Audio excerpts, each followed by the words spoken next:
everyone. Good afternoon.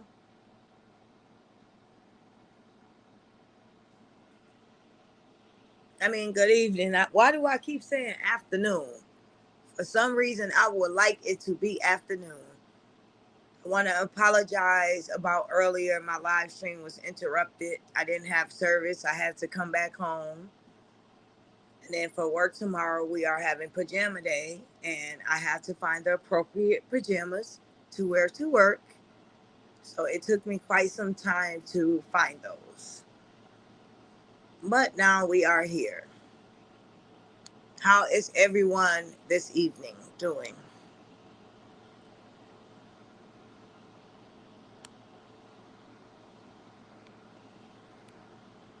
I know we had a couple people that were going to share their stories today in regards to domestic violence.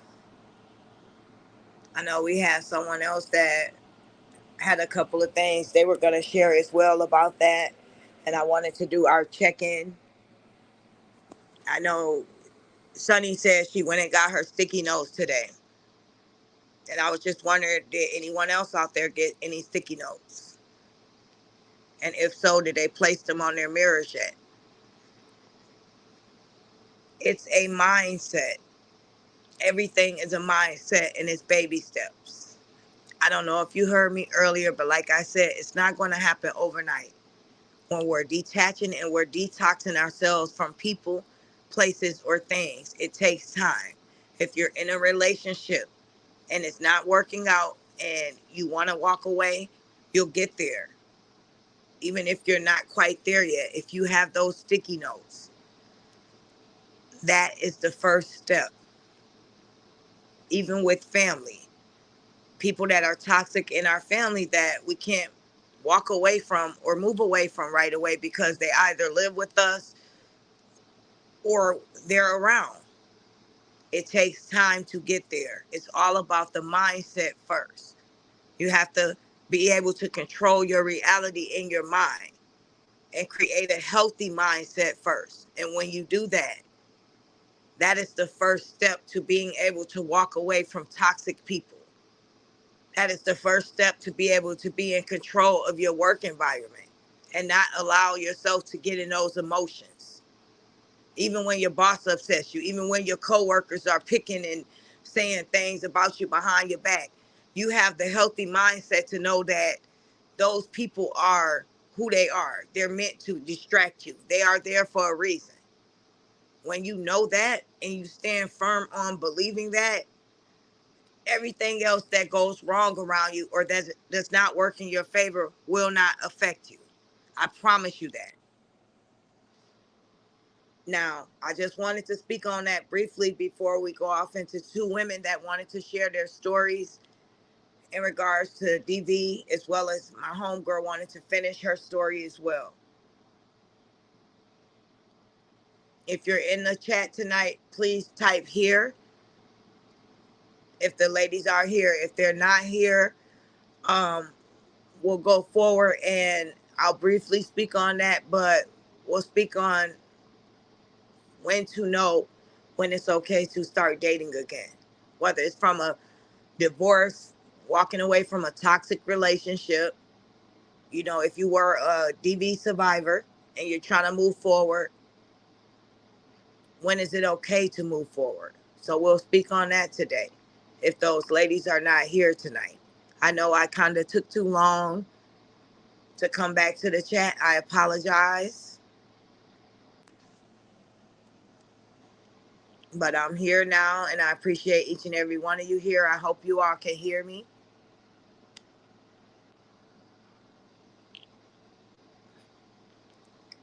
I was going to give them a few seconds before I continued on or got started, but I don't know if they in here or not yet. If the ladies are in here, please hit the thumbs up or say here.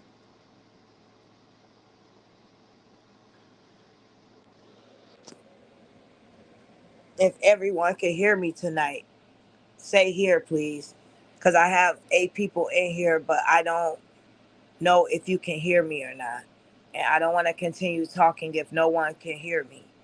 I just want to make sure you can hear me loud and clear. And then I'll continue.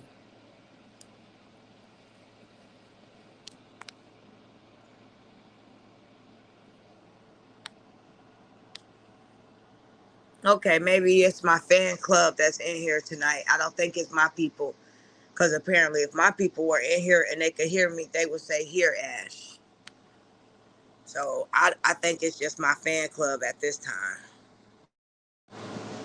Hey, Sunshine. Good evening. How are you?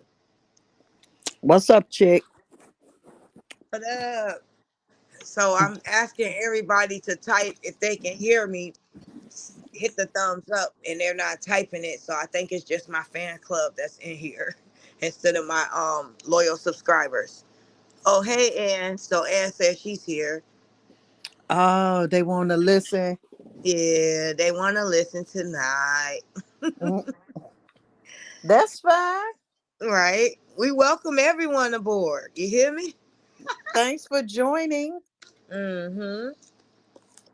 So I was thinking about this. If those ladies not in here tonight, well, one of them left the other people, the fan club.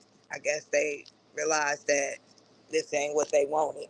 But anyways, moving forward in my harmony voice, um, we can go forward and talk about if they do come in, we'll change the conversation back to DV.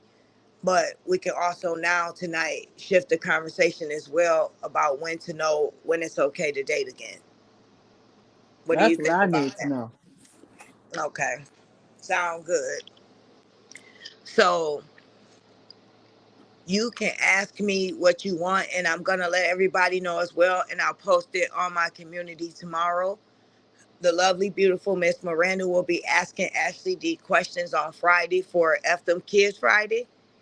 So no Mhm. question off limits. Ashley D will be answering. Ashley D will be speaking on grief, how to go forward through grief and depression. They both are two different things. However, they go hand in hand. Mhm. So the lovely Miss Miranda will be interviewing Ashley D, and we will be answering questions as well, and I'll answer those too. And if you have questions for her, the interviewer, Mrs. Barbara Walters, then feel free to ask as well. But that's what's going to go on Friday. So we're going to try to have a little fun and lighten the situation up because it's been a rough month, especially with domestic violence and everything going Yeah, on. everything is so heavy at this point. Hmm. So Emotions are running really, really heavy. absolutely. So we want to shift the energy in a little more lighter perspective and a positive note. If not, something to get us to laugh and change the energy. It's heavy, and it doesn't always have to be so tense all the time. Yeah, I can't take intense, man. Not at all. Now, far as dating, we gonna jump right in. Okay. So, what would be your first question you would like to ask? Leaving a I, DV situation, or go ahead, sweetheart. I'm sorry. um, and I'm asking this like for your own personal opinion, Okay. judging off of my situation Okay. and what I've been through. Mm-hmm. Because I need, like, I'm kind of like, I want to say hard headed because I want to say I really be knowing what my life is all about. So when people be like, I wouldn't do that, I wouldn't do that, that's because they don't know everything. So that's why I make the decisions that I make. You So know what? You are a very strong-minded person. And I wouldn't even look at you as saying hard headed, but you're one of those people that you don't just go follow the crowd. It's a fight. Or you don't just write down the answer because everybody's writing down C and somebody's telling you that. You're the type of person that would like to do your research for yourself. You want to yeah, figure it out on your own. yeah, So I don't think you hard headed. I think that you the type of person that likes to see for yourself. You yeah, don't just follow what everyone tells you to do. You want to see it for yourself. And then afterwards, whether they were right or not, you still come forward and admit and say, you were right. However, I just had to find out for myself. Yeah. So that to me is a leader, and that is a leader quality. We don't just follow the rules what everybody else say. We follow our rules respectfully, and we figure things out as we go along. Mm-hmm. Now, Because I say, was asked, like, my brother and my nephew is like the men in my family, they kept telling me, no, no, no. And I'm like, y'all really can't tell me anything. Look at who y'all deal with. Look at who y'all dating. mm-hmm, Look who y'all procreating with. So, you know, it's almost like you got to have your stuff together before you can even tell anybody anything else. facts. And that's just how I look at things. Like, That's how your mind operate. It's like, how are you going to try to tell me who I should date, what kind of guy I should seek as a partner, when the people that you choose to procreate with and bring life into this world, they not anything near what you expect me to have. And it could be this way too, Miranda. Maybe their expectations for you are higher than their own expectations for themselves, because they might see you in a different light. You get what I'm I've saying? heard that a lot of times. Mm-hmm. They My see, brothers tell me that all the time. yeah, they They know say that you always date below your your standards. worth. Yeah. Mm-hmm. And sometimes, oh, a lot of women have this problem. We see a potential in a partner, and we Mm-hmm. are fixer uppers. We say, okay, that's not too bad. He's an attractive guy. He has a swag. He's funny. He knows how to hold a conversation. He's a hard worker. But it's these three things I don't like about him. So maybe if I work with him on this, or if I continue to show him and guide him this way, then he'll get it and he won't be so bad. And sometimes when we ignore those initial red flags, those things that at that moment we think not a big deal, but they in our face, it can either make the situation worse, or if it's in that man to change because he's willing and he wants to, it can work in your favor as well. Yeah. But I'm So, not dating potential anymore. You got to be doing the work. and that's what I was getting ready to say too.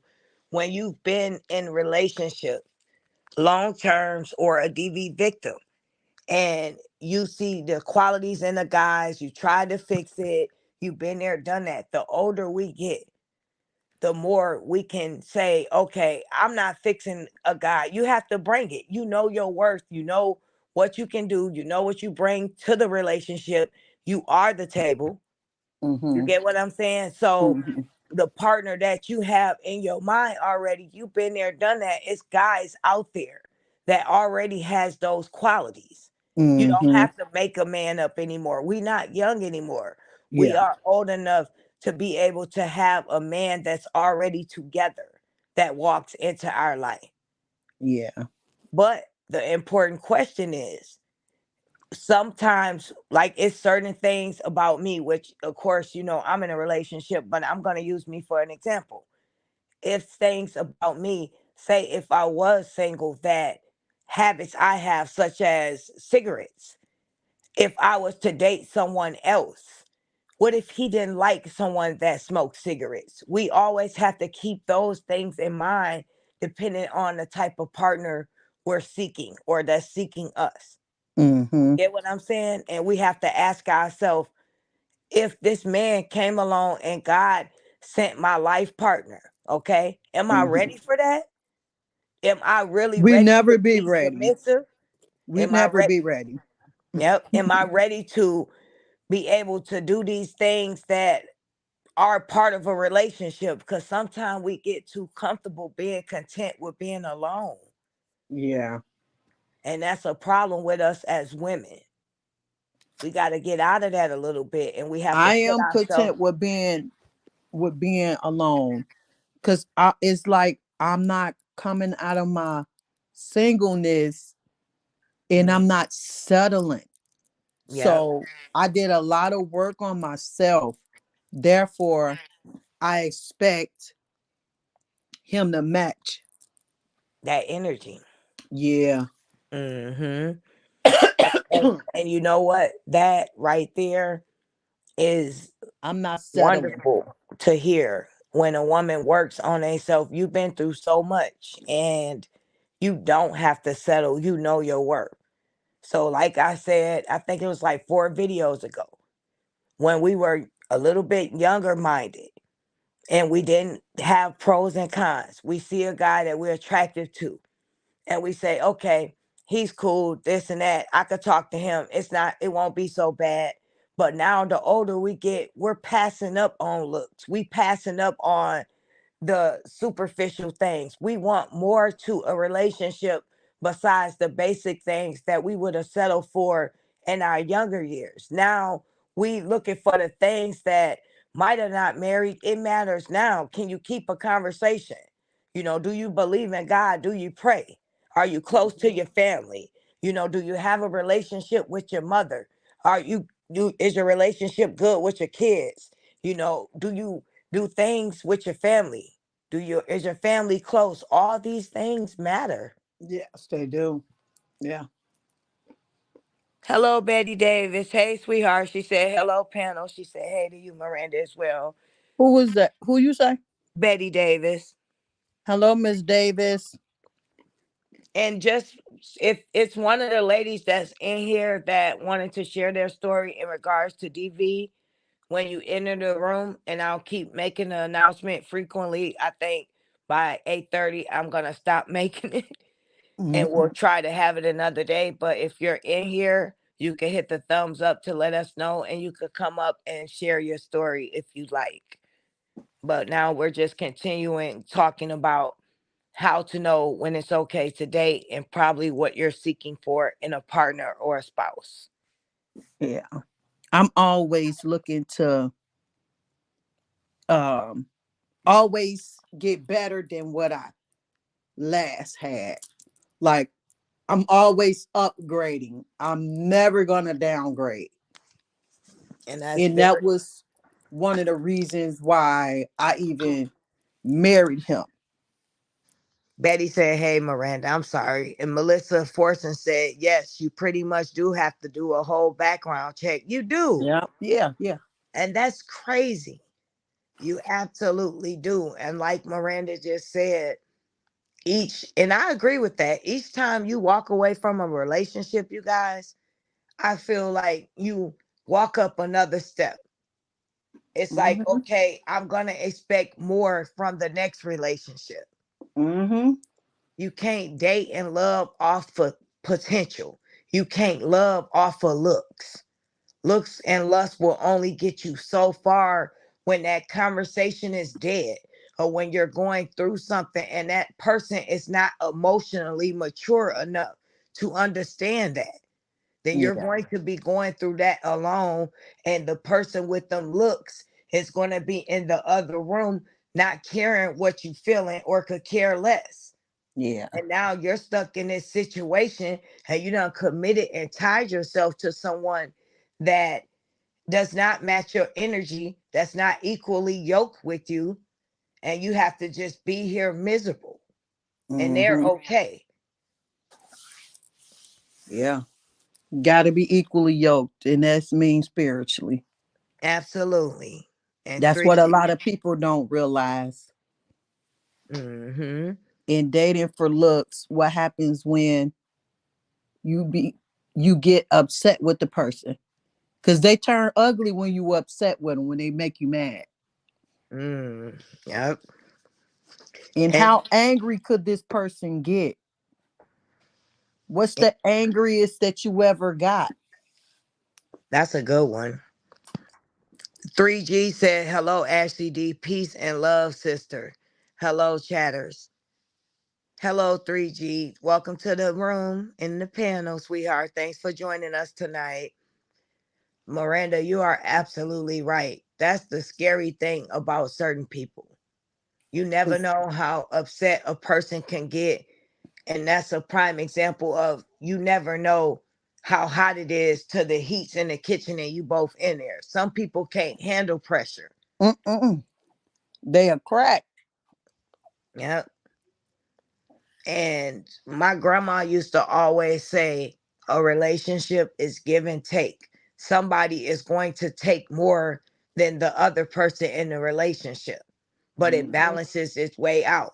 The woman is going to be more of the caregiver to the child, but the Mhm. man is going to be more of the provider for the family. He's going to work more than you, but you're going to be the one who gets up with the child through the night, make sure the clothes are washed, make sure everyone is eating. So everybody has that role to play, but everybody has to be willing to play it. Your spouse can't think just because they pay the bills financially, they don't have to be there for you emotionally. And that's what a lot of men do in relationships. And some women, they check Yeah, out. yeah. That was what was happening in mine because he worked, paid all the bills, and took care of me. So it's like you could go out and cheat. Hmm. No. And that's really like how some people think, because that's the background he came from. Like where he saw his dad. And it's a lot of men, they need to know how they need an example of how to be a husband. They need to see that, like That's how to be a good. successful husband. Other than that, they just freestyling and doing what they think is the right thing. That's good. And he's always like try to compare us with his mom marriage and his dad's marriage and they marriage. I'm like, this ain't that. I don't live like that. I do my own thing. We doing our own thing. And it was just a constant thing. And I'm from up north and he from south. So it's like two different worlds. Yeah. And that was a big thing too. And Melissa said it's a control mechanism. Absolutely. Yeah. Yeah. And like she said, those traditions, that matters too, you guys, believe it or not. Yeah. Because if you were a man that did not grow up with the father in the household and the mother, loved on him, nurtures him, tried to teach him the right way to the best of her ability, then that's a good thing. More than likely, he can find his own way. But if he was raised from a single mom, a broken family, she was not there. He had to figure it out as he went along, and he did not have a father figure, not an uncle, not a brother, not a cousin that Never he seen a could look at. representative. Yeah. Exactly, to be able to identify himself or what a man's supposed to be like. If he did not have any of those in his life, and the key word, what you said, freestyle, if he had to freestyle it as he went along, then more than likely he's learned who he is from bits and pieces of things he's seen. Yeah. Not what he's taught, but what he's seen around him. Yeah. And that creates a broken man. Oh man, it's so hard to deal with. I didn't even Absolutely. know that stuff was even possible because it was like um he was a work, he like upgraded like times 10 from what I came from, what Mm-hmm. I was used to, shall I say. Mm-hmm. Um he was like business owner of three business, workaholic, can take care of a house, cook, clean, do everything. Everything a woman can do, plus what a man can do. So he seemed to come off as best of all the worlds. He He did had the everything. working I didn't part. have a complaint in the world. It was just his childhood trauma. He couldn't let it go. He seen so much stuff that his mom did in front of him. It's ridiculous. And he was taking it out on me. Wow. And that's why it's so important. Keyword what Miranda said. You have to be careful what you do, say, and what's appropriate and what's not appropriate around your children. And you Yeah. think they mature enough to understand and handle it, or just because they don't say anything, it's okay. It's not okay. That's why we go so hard on La Onya, because the kids are learning as they go along. And if you're the figure in their lives, you're that role model, you're that main parent, they're learning everything from you. Yeah. They're going to be a product of their environment. You have And there are sponges. Kids are sponges. They pick up everything, absolutely, even the stuff you don't think they picking up. even the negative traits, exactly. Mm-hmm. And sometimes you guys, men or women, they think just because, like she said, he provided everything for her. So he gave her this great life. So he comes home and he feels as though, what are you complaining about? You don't have a reason to complain. I give you everything. You shouldn't have anything to say. Mm-hmm. Hey, Kevin. Kevin said, peace and love. Hey, King, how you doing What it tonight? do? And Melissa Fortune said, Tell they him are to like come up Sponge and tell us Stiffer, what a real everything. man is. Come on up here. We need help. Right. Come up here, Mr. Kevin, and Come give give us a us some man help. perspective and maybe help these women out, right, Miranda? Let Yeah. them know what are the qualities that a top tier man is looking for. Yeah. I got some questions to ask him about about dating. Oh yeah. Okay.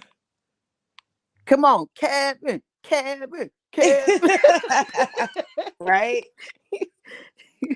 Yep, let me put you on in there, Mr. Kevin. See if you come on up. And that'll be good. That'll be very helpful for everyone tonight. Yeah. Even if it's not that many people in here, they'll catch the live later. Because a lot of Yeah. women are confused. They really are, especially at our age, starting over again, what a man expects out of a woman and what are their duties. Yeah. And 3G said exactly, they will pick up everything they see us do. We have to protect that. Absolutely. Yeah. We can't be saying things. Can't be dressing how we want to dress in front of them. None of that. No. You have to carry yourself in a way you want your son's wife to carry herself. You want your son's daughter to want to date this type of man because she saw that in her father. You don't want your kids looking for mother figures out there when they had a mother at home, or looking for a father figure in the guy they dated Mm-hmm. because they was father was absent. You don't want that. That's the worst thing to do.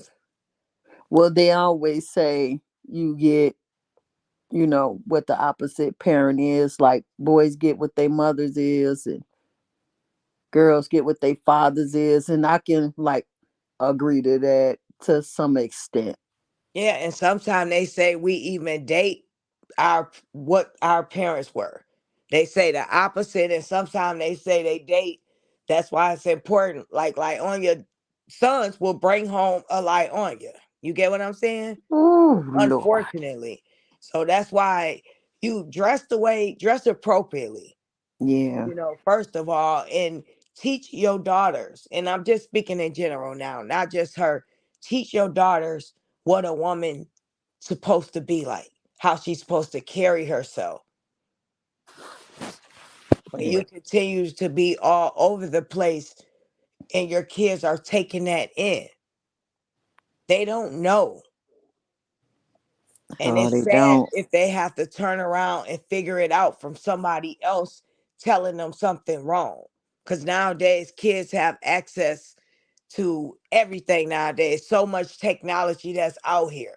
You don't want the TV raising your kids, YouTube raising your kids, they friends raising your kids. Kevin said, give me a few minutes. I will share with you guys. Okay. Okay, okay, Mr. Wesley. And that'll be nice because I know that's my girl. That was good one. We need that for Friday. Right. That's we got it, you guys. We gonna have some fun stuff going on eventually. I look forward to it. And Miranda gonna bring all her sounds, and that's gonna be fun. And Melissa Miranda, she said to respect themselves and their bodies. Absolutely. You know, a lot of females out there, and it's so presented like the hot girl summer. It's just all that. Look at Tia Marley. Exactly. They think Yeah. the hot girl summer is dope. And that's because it's so glamorized. And when in reality, who's going to wife up Sexy Red? Who's going to wife up all those type of female rappers and make them into decent women? They don't have a choice but to have a hot girl summer. And those are the girls that are teaching our younger generation to behave in this manner. And that's not cool. That's why it's so important to have a relationship with your children at home. So Hmm. they can be able to decipher between what's real and what's not. What's Yeah. fiction. And all of that is fiction. They trying to let society raise our children. Mhm. Cause they when they say it's something cool. Cause if you think about it, like back when we was little, like movies and videos, that's we always wanted that. That's how come people became like became rappers and It was all the these number one drug goal dealers to because they strive. glamorize this stuff on TV. But back in the day, they had at nighttime when we went to sleep, when your uncles was up. What was that called? Was it BT Uncut or it? No, it was something. It was named something different. At nighttime, the rated R videos came on, and now Yeah, they play all day long. But at yeah, nighttime, it was the uncut version, yeah. and They now ruining the society, trying to they control are. our kids. And I went to church, and no offense to any one that's a part of any type of group or whatever whatsoever. If that's who you are and that's in you, that's fine. But it should not be pushed down people's throat. Like I will never forget Dwayne Wade's son was walking in the runway. He did not seem happy. Dwayne Wade and Gabrielle Union sat on that front row and they seemed just as happy as that young man did. And in the Mm. back of my mind, not only his kid is that way, but now we have Will Smith and Jada Pickett kids that are confused. We have Is all that they these push that agenda exactly. to emasculate? That's what they do. They act like it's cool. Not to mention Jada at home emasculating Will in front of the son. So is Yeah. he thinking in his mind that I would rather be a woman because my mom is the one in control? My daddy is the one running around here timid, worried about what to say, walking on eggshells. And then even Willow spoke about how at one point in time she felt suicidal. And Mhm. it's like they go through normal stuff just like our children. Oh yeah. But it's probably 10 times worse for those kids because who knows what they see? Who knows what goes on in their household, but their parents try to normalize it? Why would a 15-year-old son say they want to dip out of the house and don't want to be there? And 3G said, thanks, Kevin. Oh, also, the ladies looking forward to hearing a man perspective. I think that that's I a good think idea. that's what should happen. Like men should tell us how the way men think, and women should tell men how Men, women think. I agree. I think this should That's be the a only way topic. we're gonna help each other. Yep, Miranda, I think we should do this once a week with a certain subject. Today, we're going to talk about what men expect out of a partner. A Mhm. wife or girlfriend commitment. What is he looking for? So that'll be What something. makes him feel like she's the one? We can ask Kev. He got two Yep. wives. So how did you know she was the one? These are some good job. I gotta go get a snack. Yeah, You so stay that's away from good. that chocolate. Yes. And then next week we'll have a different topic based off of we all can even vote. What will between three things, what do we want to discuss? And hopefully, Mr. Wesley will come back and then me and Miranda or even Pretty, shout out to her, happy birthday today. Happy birthday, chick. But I think it's important in our community, even on YouTube, whether it's 5, 15, 20 people in a chat, whether the message get out and one hears it and it doesn't fall upon deaf ears, we need to know these questions. Like you said, it's important to know.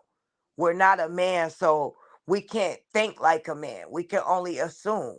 But to have a Mm-hmm. man tell you this is what they expect, it's different from us sitting up here guessing and vice versa.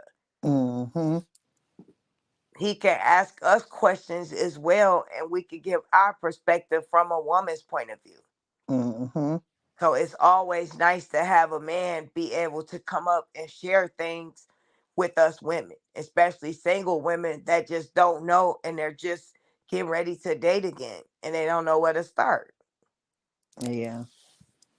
Cause I got brothers and they really don't be telling me nothing until I be like, here. And they like, no, no, no. Well, y'all supposed to tell me before I even make this decision. Like, Before it goes down. yeah. I Mm-hmm. tell y'all about the females that y'all dating, Facts. and y'all haven't even dated on y'all level yet.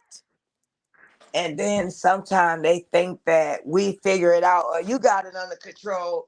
You smart enough to know. When in reality, I know I have it under control, but it's nice to get your opinion too because I'm stepping back out now. And obviously, I don't want to attract that type of guy again. So I Mm-hmm. need help on where do you think I made a mistake at? You're on the outside looking in as my brother and my uncle. Mm-hmm.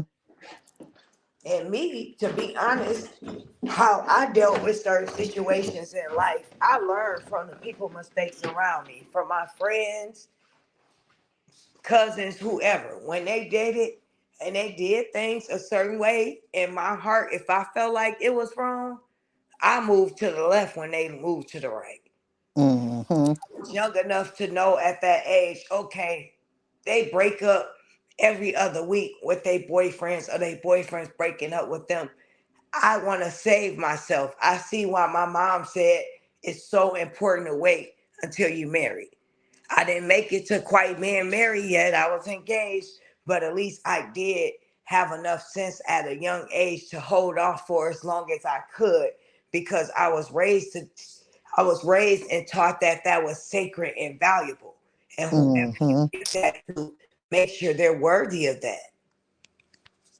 Yeah. And we all make mistakes and stuff like that, and that's each to his own, you guys. If you didn't wait that long, that doesn't matter. What matters is now. Yeah. What matters is some of us are out here, we have grown kids, we have grandkids, and we content with being at home alone, or we don't know even where to start to see a decent guy or how to meet him. Or even if we did see him, we don't know how to approach him or what Yeah. to say if he approached us. So these are definitely important questions that need to be asked as I dig in the freezer for this cream cheese and strawberry toaster strudel. My kids love those things. Yes, your kids are smart. But anyone in the chat while we're up here have any questions for us or anything that you want to know, feel free to ask and we'll answer the best we can. I know we just talking, but we're always more than willing to ask questions as well. Before Mr. Kevin comes, I think we can answer a couple questions. Yeah. Some of I, these people be having it going on, and then boom, they just switch up. yeah, or people become too successful. You have those type of females that are business women. They own their own businesses or they have good jobs. They bought their homes. They have their own car, and you can't tell them anything. You have to be careful that you don't become one of them, Yeah. where you don't want to listen or you think you're too good to learn. Can't nobody tell me anything. I'm a boss, and I have, if you're stepping into a relationship with that type of mentality already, you're messing up. Yeah. How is your king going to be able to lead that household when in your mind already, this is yours, this is your house, you built this, you bought this, can't nobody tell you anything. You know how to do it.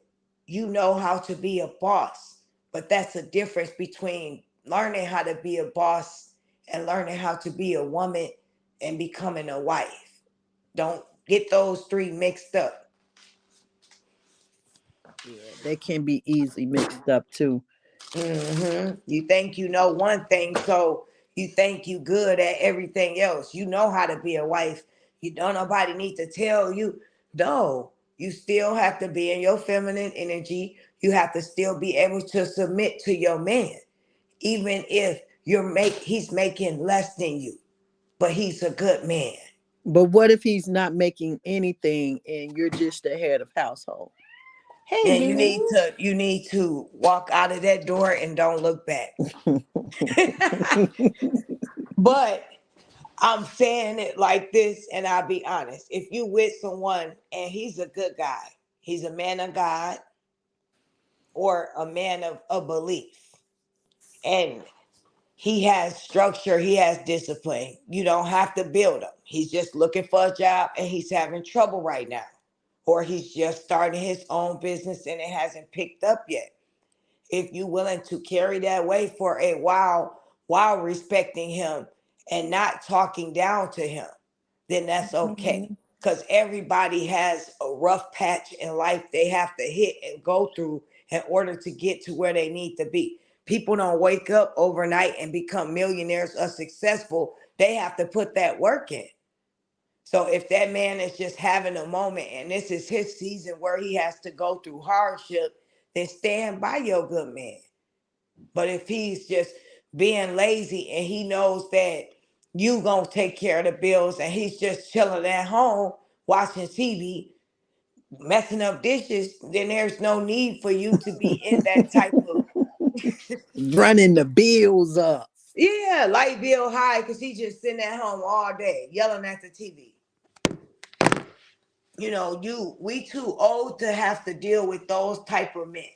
Hmm. Those are little boys yet that haven't grew up yet, and they're going to continue to look for their mom in their woman. They're not going to step up into their full potential because they were so catered to. Hey man. Everybody gave them a pass all the time Yeah. based off of their looks or even the sexual advances, the things that they do sexually. So it's important with us being women as well, and sometimes men too, because you guys fall for it. Don't fall for the okie doke. That's my mama word. Yeah. Don't fall for just because someone is good one way, you give them a pass in all the other areas. Exactly. Exactly. Yeah. That's where a lot of us women fall short at and go wrong. You cannot mix up the two. A Yeah. man has to be a man. We have to allow him to be a man, but he has to want to be a man. Just Yeah. like a He woman has to has. know how. Yep.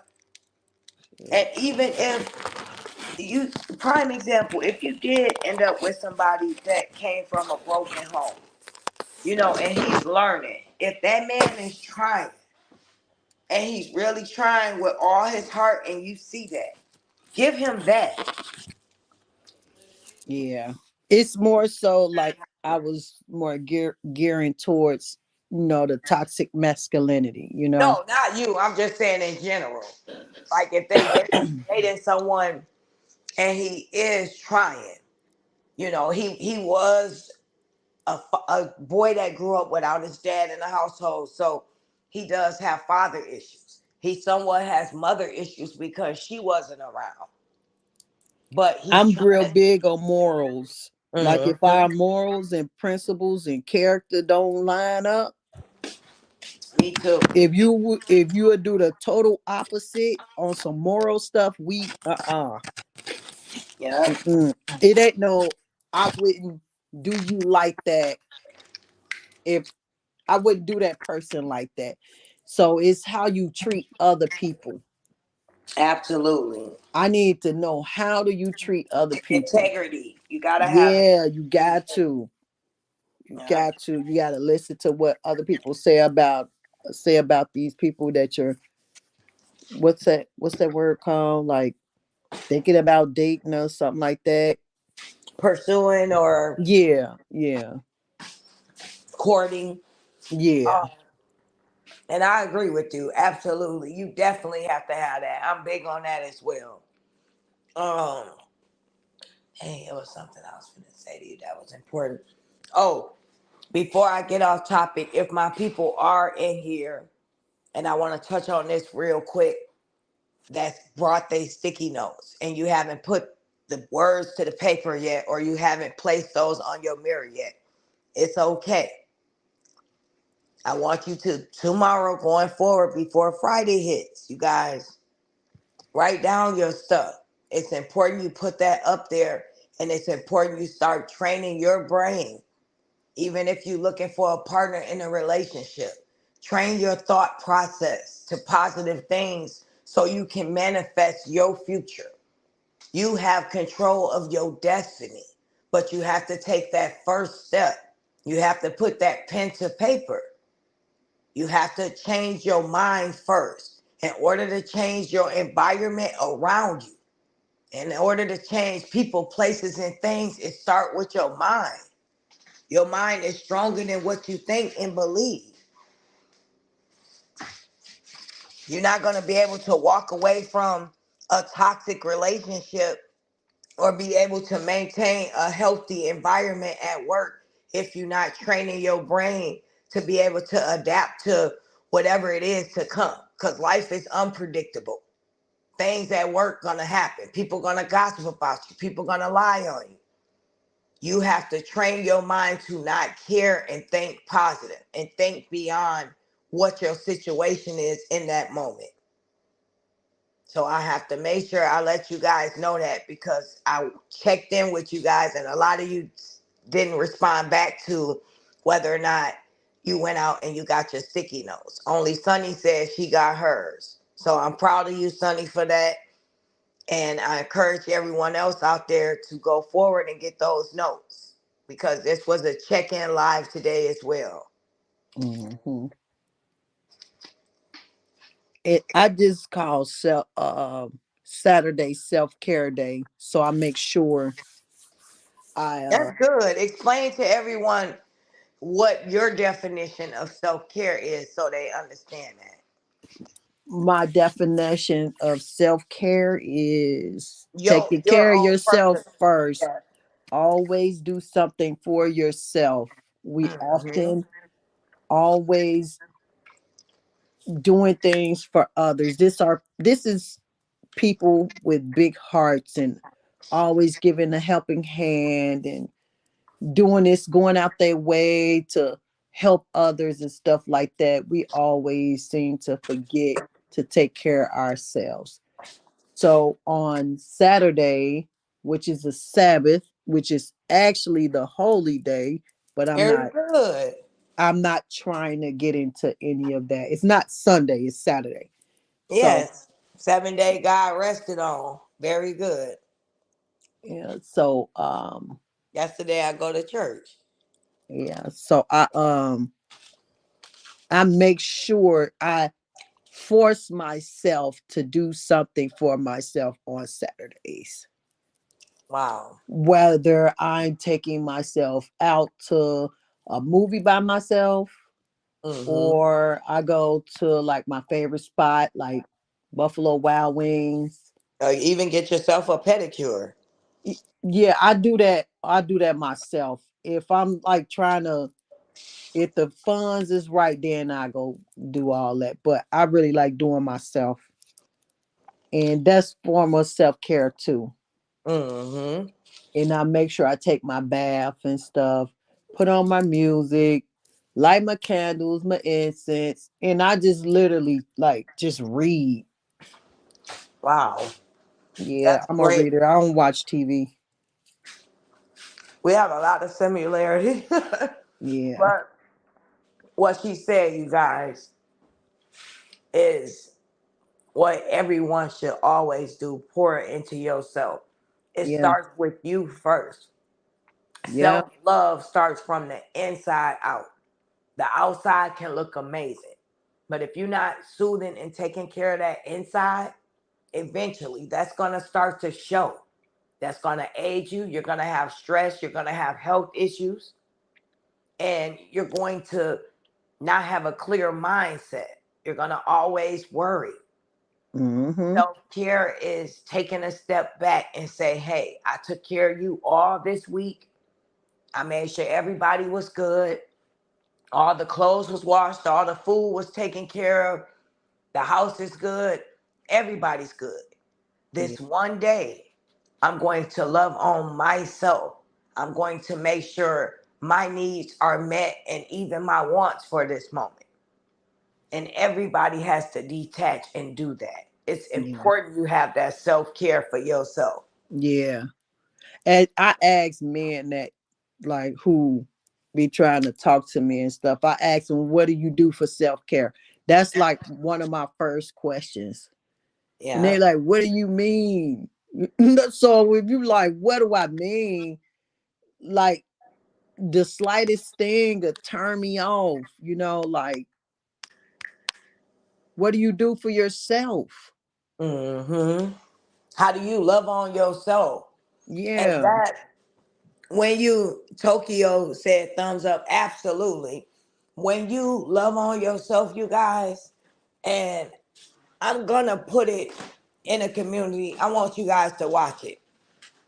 It is a prime example of when you don't love on yourself enough and you love on that person more than you love yourself. I'm gonna take it back a few seasons. Love and Hip Hop, when Brandy, who was Ray J's god sister, was married to, what was the dang on boy name? What was his name? She Brandy was was married. married. Huh? Yep, Ray J married, but she was married to her husband, and she said, "My husband is my everything." She started off wrong. She was the whole relationship, the whole entire show, trying to bust him cheating, and she wasn't taking care of herself. She wasn't loving on herself. So all through the season, the whole show, she was just following him around, acting crazy. Who And you that talking went, about, Princess? no, the girl Brandy, Ray J's god sister. Oh. So that is a sign of not loving on yourself enough, not self-caring, not taking care of yourself. Because if you did, you would love yourself enough not to embarrass yourself like that. And Yeah. be sure enough about yourself and your worth to where you're not gonna embarrass yourself or your relationship and marriage like this on national television. Hey, Yeah. Mr. Wesley, how you doing tonight, sir? I'm Peace. amazing. How about you guys? How We you, doing Ashley D? well. Good. Is that's Awesome, awesome. Good to talk to you. Good to talk to you as well. Miranda, something else. Good to talk to you as well. I know you be a very busy man. Very busy. Well, never too busy to build with you, famo. Aw. Thank you. Likewise. So we were just speaking on Mr. Wesley, how to, a lot of women are confused, especially at our age range, how to even start courting and what a man is looking for in a spouse or a potential wife. And how do a man, I know I'm all over the place, but you can answer it in whatever order you choose. How do a man knows when he finds a wife? How did you know your wives was the one? Okay, those are very good questions too. Hopefully, you ladies are prepared to hear what I have to say. Don't take offense to anything like that. We're not. Be willing to This is listen with an you. This open is heart your and open life. mind. So it is what it is. Well, I just want to say the mind of a man is far different than the mind of a woman. So when you're trying to, ask a man what he's looking for, sometimes it can come off a little bit, kind of a ways to a woman. So I always try to say, just try to listen and understand why he does these things, or what would be a good strong foundation for him. But anyway, I would say we know the obvious, right? And we focus so much on beauty in our world. So we Yeah. know that a man has to be attracted to you, right? Mm-hmm. To something about you, right? Right. Um, your beauty isn't something that's low vibrational. It actually does inspire a man. Um, a man sees a woman that he is very attracted to, he'll want to become a better man just to get her attention, just to earn her affection. That's why the roads are paved. That's why we have buildings and all that stuff, because men are inspired by a woman's beauty, right? And you can see this in Wow. other animals too, the things they do to earn their way to a woman, right? Mm-hmm. You could take Even a the man who, lions. absolutely, you can take a man who isn't doing much in life, but let him meet a woman and fall for her. He will want to do better to give her the world. And often it's his attraction to her that yields that type of drive in him. Okay, so Wow. it's not just that's physical beauty though. It's the whole entire being of the woman. So if you are physically beautiful, you may be able to maintain this interest for a while, but it's those intangibles, those things you can't see. So I want to talk about beauty, but I don't want to say it from a standpoint of it's something you have to go do in the mirror. Your beauty will show. You know what I mean? So it's so many times people are looking to pursue beauty, so they're just looking to fix themselves up when there's some things you got to deal with on a more foundational level. In the So I would inside. say, right. So outside of how she looks to me, whether I find her attractive or not, right? So if I find her attractive, which is the first part, um, what the first thing I want to deal with her is shared values. I need to know her perspective. You know what I'm saying? If she sees life the same as me versus like her ethics, life goals, all these things ensure a harmonious environment.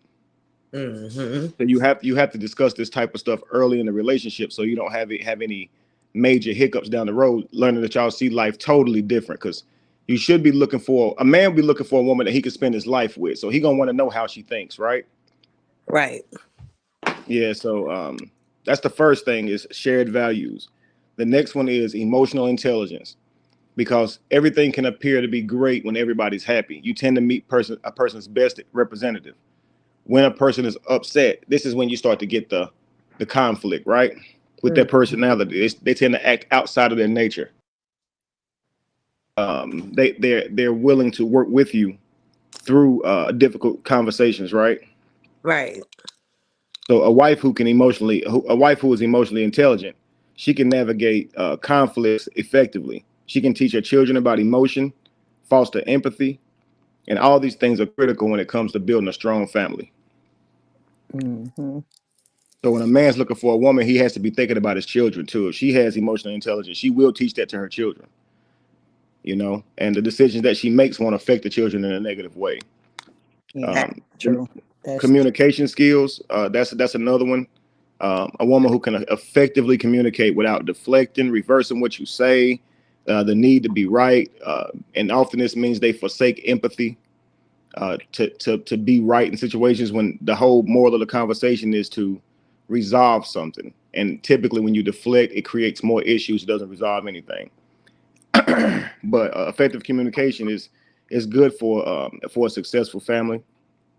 You got to look for a partner who can openly and honestly express their thoughts and feelings without expressing the action of feelings. So if she's angry, you want her to be able to convey that to you without acting angry, right? Mm-hmm. That typically comes out in here's my excuse to cuss you out or treat you this way cause I was angry. And that's just not right. You'll be angry, but you don't have to do that. You don't have to behave that way. what you think about just The shutting next down. No, shutting down is not wise when you're having a conversation. Mhm. That's called stonewalling. So that's not wise. It's better to talk to your partner. It takes two. So if they're willing to have a conversation with you, you should be willing to have a conversation with them. If both of y'all agree that the conversation is to resolve something, not to create more issues. Um, so many times, if we get so emotionally distressed in an argument, we'll want to just cut the conversation out. But you know how the Bible says, "Don't go to bed on your wrath." The Yeah. reason that Mhm. is a good information is because you just wake up angry, and this issue will remain unresolved. And the whole goal is y'all get back to harmony as soon as possible. You're building a family, and that's going to be over the course of years and years. We shouldn't make moments, the emotion of a moment, be so prioritized that we lose the fact that we are a family. So handle it before you go to bed, and don't be so contentious with each other. Shutting You each other hitting down. everything. Not mean to cut you off, but you are hitting everything He on the is. nail. Far as the women with the attitude, that's what we label are. That's what we labeled as angry black women. Just Yeah. being real. And if we can say it, it's understood. We don't have to be upset when we talk to our man. You know, you can get your point across without yelling. Don't go to sleep upset, mad at your husband. You're going to wake up even angrier. Let's resolve this and go to bed on a peaceful note so we can wake up on a different type of energy, on a different level. What happened last night happened last night. Let's move forward. Okay, I'm Right. sorry. I had to. Good job. No, thank you, thank you. No, You're you're welcome. absolutely right. When you look at a woman's superpower, when it is nurturing, she can grow a baby inside of her belly. She's nurturing that baby with the strength of her own life, and then when it's born, she feeds it from her breast. Like she is a nurturer, and Yeah. everything that she does, it should be with the intent to build. So even Yeah. when she spots a flaw in her man, or something with what he done, her biggest weapon is to say this in a constructive way, and it would be nurturing. Even if it made you mad, even if he said something that hurt your feelings, say it in the most constructive way possible. You could be livid, but your 3 year old could, your 2 year old or 1 year old could use the bathroom on themselves, and it'd be all over the car seat, and you hate, you got to clean it up, but you're not going to talk to this baby um like it consciously did this stuff. Mm-hmm. You know, True. you made a boo-boo is what you tell it, right? Even though your goal is to ultimately teach it to use the potty, and not to use the bathroom on itself, there comes a time in your life when you're dealing with this, it's not with a negative response, right? So that's the same way Right. with your husband. You would raise him like you would your son. Your child can bring you a picture. You know it don't look like your family. It's y'all stick figures. You 6 feet tall, and your husband is 20 feet tall. And you know what I'm saying? Like you bigger than the Mm-hmm. house, but you're gonna tell your child it's beautiful Yeah. because you aim to encourage him. If you tell him it's ugly and tell him the truth that it ain't that good, I mean, you could kill his drive, you could kill his enthusiasm. So you treat your husband the same way, regardless of how strong and mighty he is. When he takes you into his life, he is now dependent on your validation of all those mighty traits. If you see it as nothing, that's what it measures up to be. So you got to think, if I'm trying to sell a diamond to a person, it's only worth what they're willing to give for it. So if you're my wife and my efforts aren't good, every other woman in the world can think they're great. But if you keep telling me it's not good enough, I have no way to understand my value. Mm-hmm. So he That's needs a right. woman who's really nurturing, who doesn't mind saying things that build him. A woman who says, I don't want to build his head up, she has a problem with nurturing. Why wouldn't you want to build his head up? If you do that, he'll run through a wall for you. Thank you. The mightier you make him It feel, that's the more depends he'll if do he for you. get egotistical though. Some of them get too big headed. So what women should do is move in good faith and not even get ahead of themselves and think that. Imagine a man saying, I'm not going to confront my wife because I don't want to. I mean, I'm not going to compliment my wife and make her feel beautiful because I don't want her to get full of herself. Right. It's your wife. She can get as pretty as she wants, but your validation is now what matters, because she is not trying to appeal to no other man but you. So if you're not telling her she's beautiful, a million men could. That's not the validation that That's she not gonna needs. mean anything. So if he's like, I'm not going to tell her she's beautiful because I don't want it to go to her head, then he is not practicing good faith, and that his wife is going to not have the compliments and the validation that she deserves. You married her. You shouldn't hold Mm-hmm. back. And So most like you I wouldn't tell agree, your but son, you it wouldn't tell is your child, I'm not going to compliment them too much because then they'll think too highly of themselves. Like, no, you would say, I want you to believe in yourself with everything in you. exactly. And I'm saying Miranda, that on he's the same emotionally note. immature. If he can't take a compliment and he takes it to the head, he's not mature Yeah, he's emotionally not yet. developed enough to handle your level Exactly. of nurturing. Exactly. Absolutely. And then that Exactly. means you need to go back to the drawing board because he's not a man yet. Yeah, that's true. He's young minded. That's true. Right. A Cause million I'm men could just tell you saying, you're maybe he's never beautiful. got that much attention before, and now he's getting It needs to be attention. more than he ever got because you want him to give you more than he ever gave any woman when it comes to effort and giving you the world. So in order for him to do that, he needs you to fuel him. And what you fuel Hmm. him with is the fact that you believe in him. There's nothing that makes us more powerful than knowing our wives believe in us, not dependent on us, but believe in us. So when you spot your man with a flaw or he's doing something that doesn't live up to his potential, the way you would handle that is just to say you are better than that. That's not the man I married. I know you are better than that. And summon the best out of him. And I promise you that man will stand up for you. But if it's you wrong and you always do this, and he'll see it more like belittling because Yeah. he's not a child, and you can't really do that to a man to make him become who he's supposed to be. You have to encourage him to become who he's supposed to be. And that's Hmm. by telling him what you see in him, because you got to think the man knows this thing. You could have chose another man, no doubt, and you chose him. So what you want to do is reiterate why you chose him. Yeah. Right. Because you could have been with somebody else. He needs to always know that it ain't nobody like him and you believe in him. Even at his worst, you tell him that ain't what you see. You know he's better than that. Dust yourself off. That's what you tell your son. Yep. Yeah. Yeah. Definitely. I think you guys, real quick, before we need to do a podcast once a week about this. I think it'll be dope. We'll talk about it later, behind the scenes, Mr. Kevin and Miranda, because I'm thinking right now, like, we are teaching people and even us Yeah. coming to mutual grounds where, Miranda didn't understand quite yet.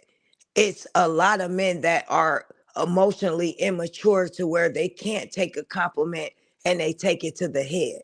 And it Yeah. shouldn't be that way. Your woman's supposed to build you up. It could be a million men, you walk out of the house and they tell you you beautiful.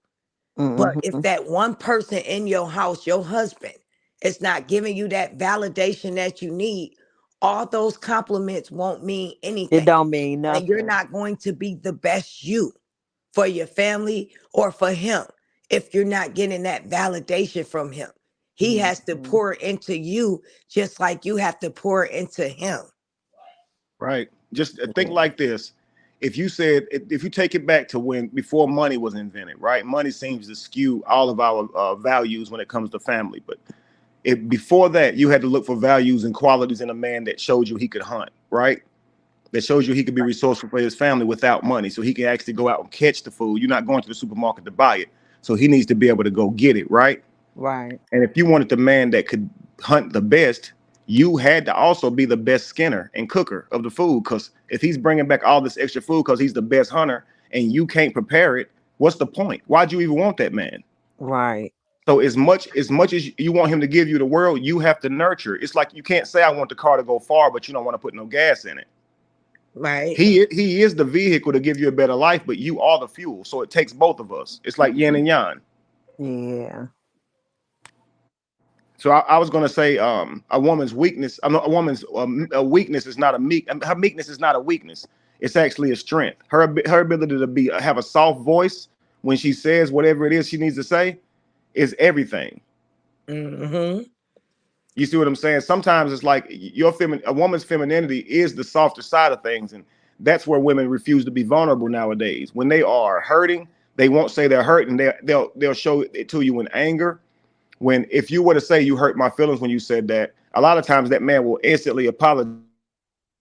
But if you be like, well, fuck you, and just say something worse, you probably did all that because you were hurt. But the invulnerability said, I'm not going to tell him I'm hurt. I'm just going to say something meaner back. Exactly, Mhm. You Mr. see, and so Kevin. if you were soft and you said, "Oh my God, that hurt me when you said that," I can't believe you said that, babe. Like, are you okay? Like, I promise you, he would calm down and be like, you know what, you're right. Mr. Kevin, 3 days ago, I spoke on that. That is so amazing and confirmation. I said you can get your point across without yelling. Your man will hear you better if your tone is appropriate. If you yelling, he zone out after that. He's not listening. But when you are in your feminine energy and you speak to him, you will get a better response and a better reaction. A man doesn't want to lay up with another man.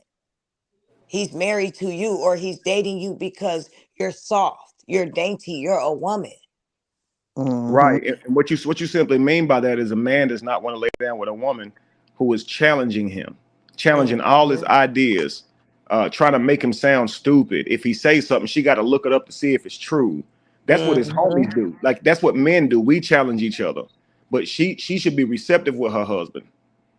Yep. You see She's what a I'm saying? So teammate. She Yeah. got to be a team player. They're on the same team. right. He's not. It's He's like not.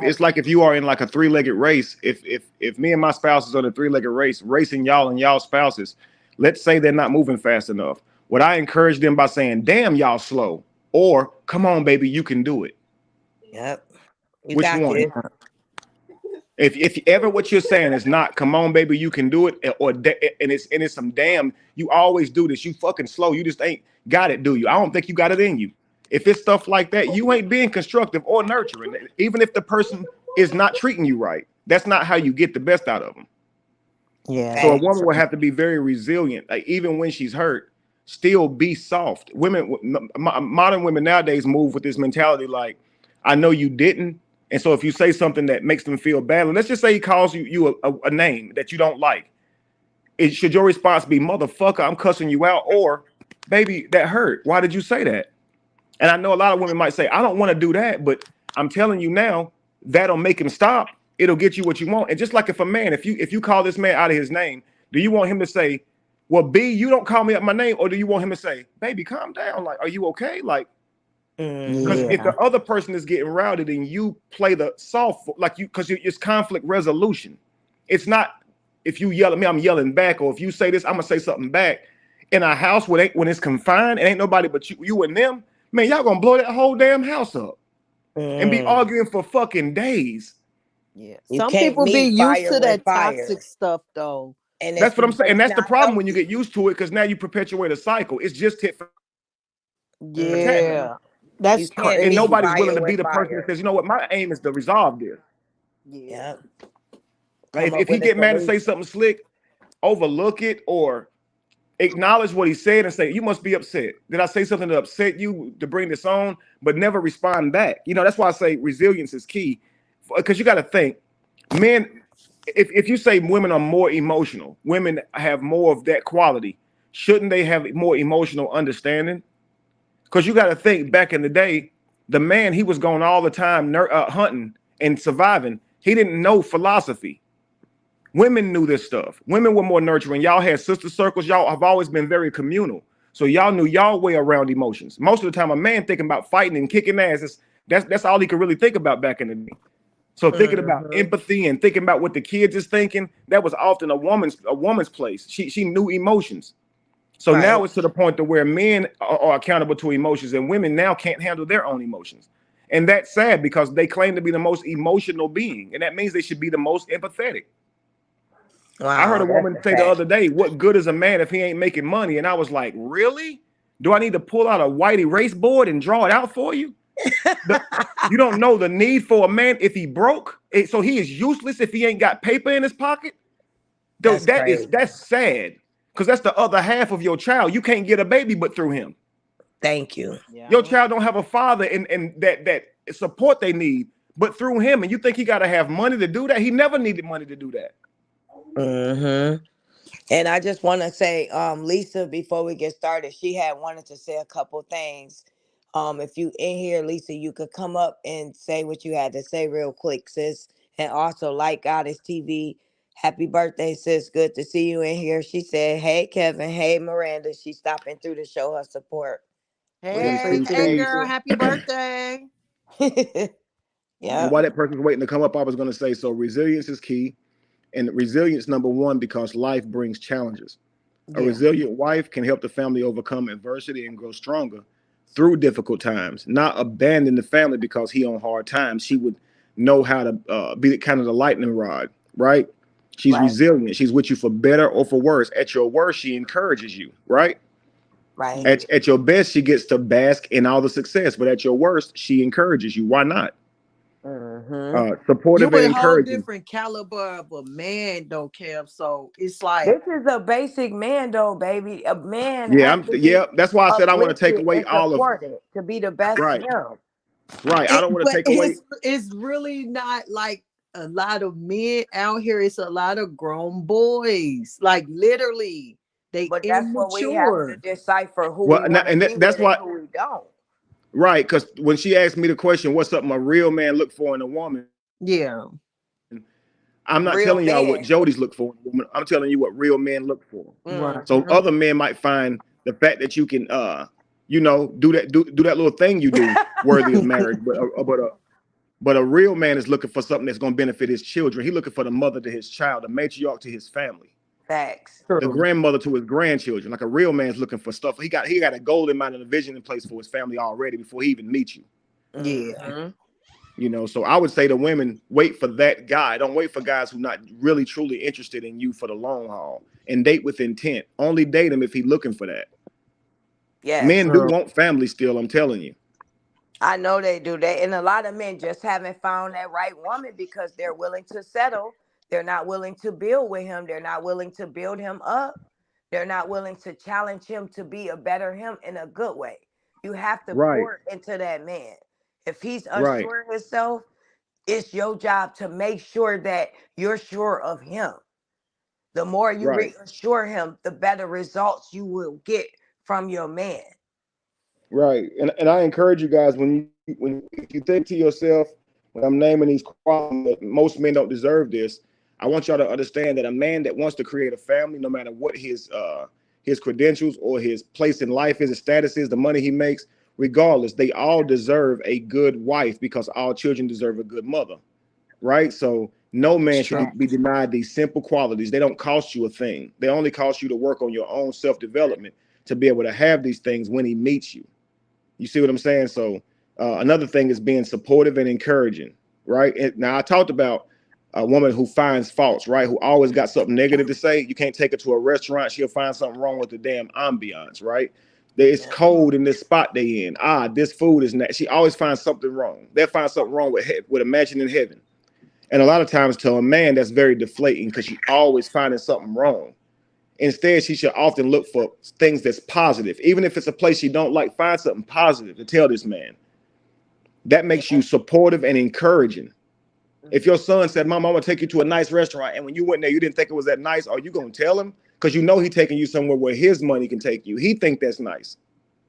Even if he's taking to McDonald's, you're going to make You it gonna more than go what and you're it gonna be like, is. look at my baby taking me. Yeah, because you're gonna be. So it's like if that man is interested in you, and you want to bring the best out of that man, because every one of you, the man that you commit to, this could be the most powerful man in the world, but that's on the other side of your support and love for him. So what men have to do is prove it up front. They got to already be strong, already know how to get resources before you would choose him, because it would be stupid to choose him if he didn't do those things. How do you know he can be a good man if he's not already getting to it?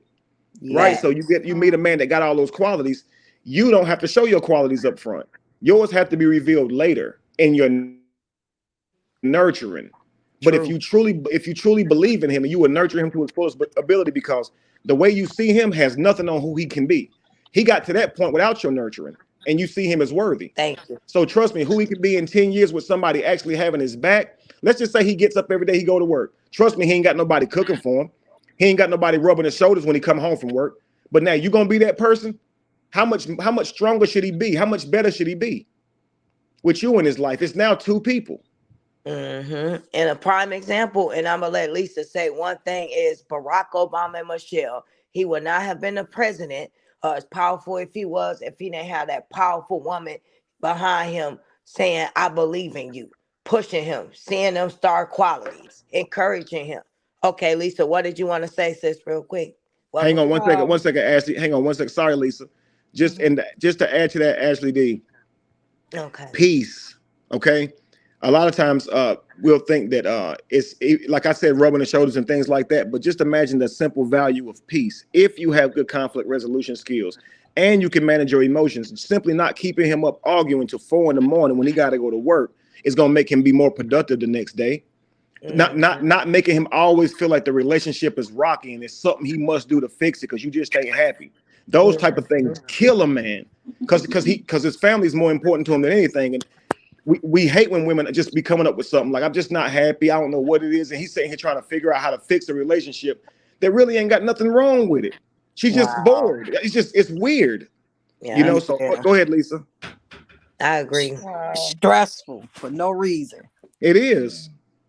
Lisa, He's supposed to go to work Yeah, tomorrow and manage the company, but he's trying to figure out how to keep his wife happy. That is crazy. It's like a fight for attention between him and his career. every day he's trying to make her happy, and he can't figure it out because she don't even know.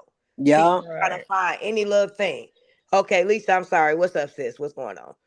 Well, I mean, good evening to everybody. I know, the topic that Kevin was up here discussing, and it's true. We have to value one another, and sometimes it's not always like that. You know what I mean? So I know this topic was about DV, and I wanted to go somewhere where how I was in it and how I got out of it. And pretty much I'm 56. This happened like maybe 30 years ago, 20 something years ago. And he just was my son's father, you know. At that time, I was in New York. I am a New Yorker. And I moved to Virginia with him. When we got down there, things were different. Whereas what he could do up here, he couldn't get away with that. But when he got down there, it was a different story. Isolated, I was. I had one of my sons with me, and we were down there, and I was 7 months pregnant. During that time, this man is really hard to even talk about it, but I'm gonna get through this.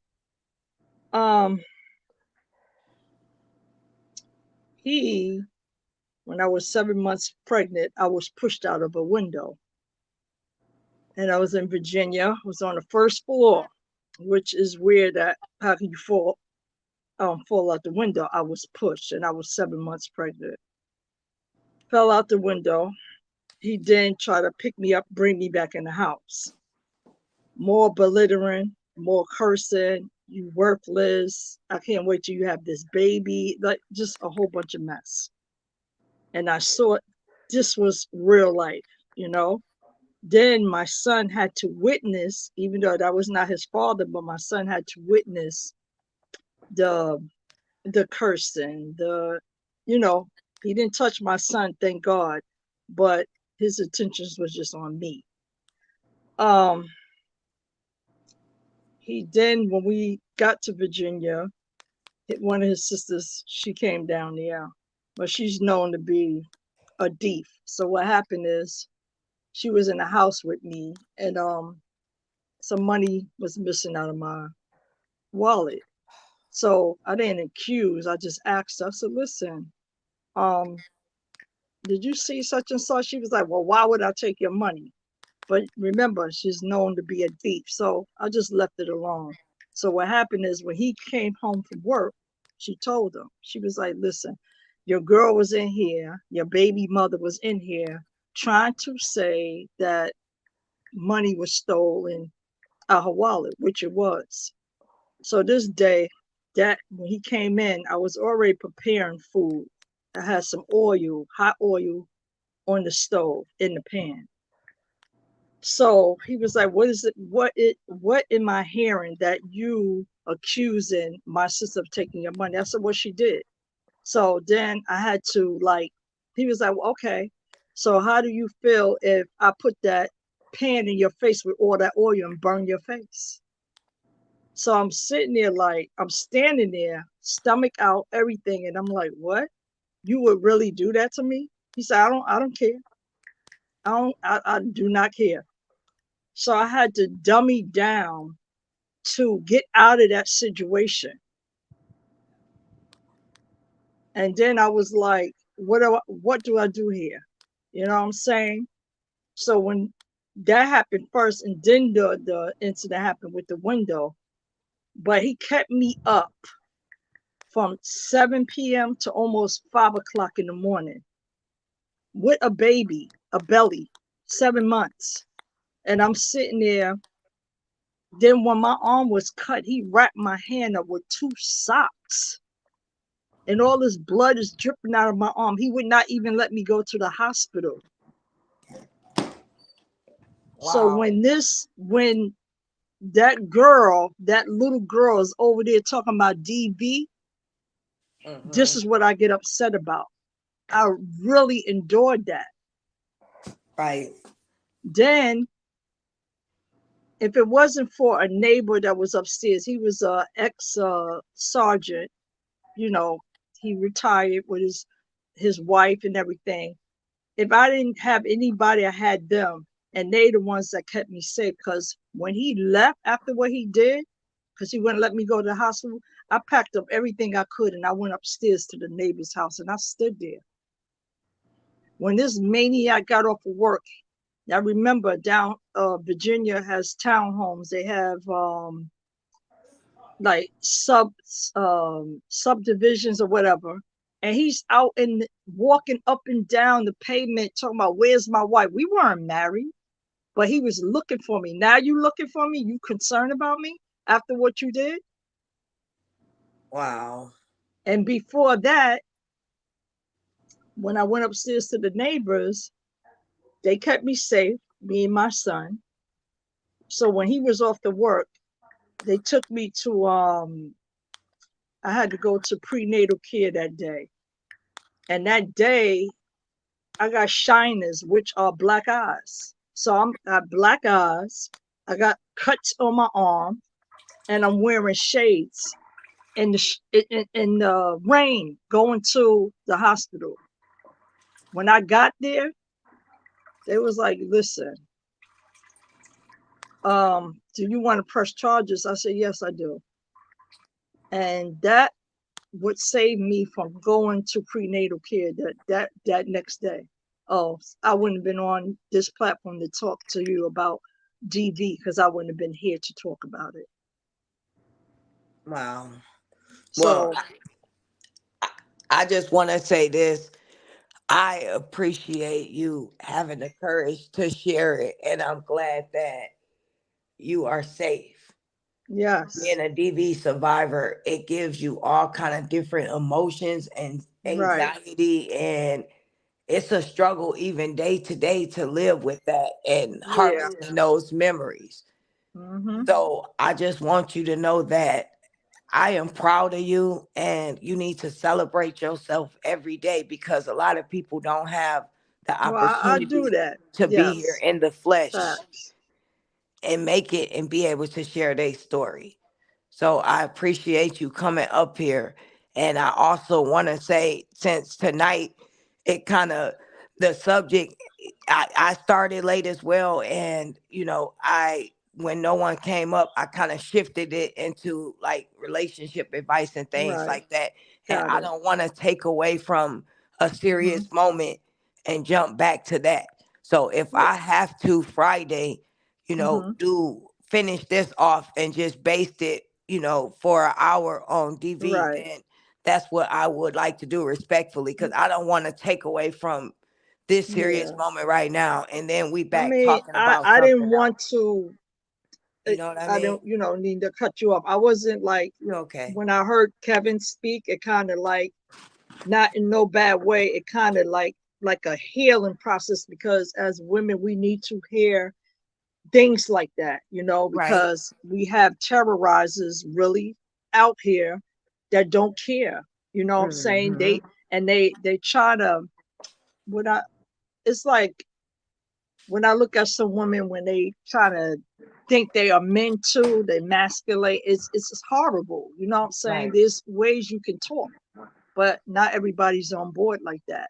And as you see, what we been going through, or which I've been contacting creators about all this drama, it's Right. still at the end of the story. It's been taken off from DV, so it saddens me that it started off with DV. So how did it get from DV to cyberbullying to terrorizing Kevin, LaTruth, Mm. and Toya? How to Right. get to that point? So that's why I believe that girl she needs help. She needs prayer. She just needs, to be honest, she should be off the platform. She shouldn't even have a platform right now because you're not doing nothing positive. Everything is with an intention to hurt someone. Mhm. So I don't look up to people like that. Now I would never anyway, because I'm older, much older. I'm an OG. So I ain't never gonna listen to that. If you got good advice, I'll take it because most of y'all are younger than me, and it's okay. But y'all Right. give the right advice. That's the difference. It doesn't even matter about age, it's how you conduct yourself. And I know Facts. everybody has their moments. Hmm. Kevin don't cuss them out. You don't went in on a couple of people. Listen, Facts. it happens. We all human. We all But absolutely. I always put in incentive that, you don't have nothing nice to say, just don't say nothing at all. But everybody can't take that. Right. Everybody has to dish in a different way. You know what I mean? And that's it. And like I said, we got to keep on talking about these stories because this is real life shit out here. It's healing. The more you talk about it, it's healing. Yes. I Hmm. mean, Because and I tell Absolutely, yes, everybody, it is. get nobody counseling. You never need really counseling. shared it until now. Yes. Right. You need I, counseling. You need And that's why counseling. we You have need Kevin up here counseling. to show us and tell us what real men are. Because Yep. Yes. most of us, Yes. we don't know. No. No. We was And not people grew up raised without to even fathers. pick. Uh, Yeah, we don't know because some of Yeah. our fathers was abusers. So we Right. need a real man to tell us how and what a man is. And I just ended a relationship after 13 years because I saw narc behavior. I saw red flags. I saw mm. many red flags. I ain't see no DV or nothing, but I saw a cheater, and he cheated for some time till he got caught, and that ended that. And he started out to be this guy, but he turned out to be that monster because I peeled that mask off. So, You and have I to was a be careful sweetheart. when I you I expose cooked. a narc. I You did have his to be feet. careful. Yes, Ooh, the most holiest thing is to you can do somebody's feet. You know what I'm saying? You had your feet. absolutely. You had dinner done. We went out. We partied. We did everything. But then to do that at the last 3 years, I was like, oh, this what you doing out here? There it Yeah, they is. act up to get up out of something that they don't What? want to be in. And it's a good That was thing now you horrible. here in this moment and you made it through.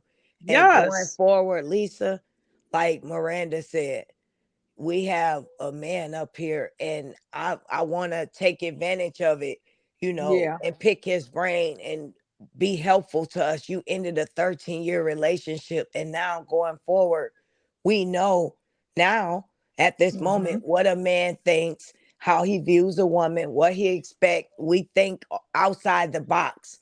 And a man Right. basic needs are they need to be nurtured, they need to be loved, respected, uplifted, and they need peace.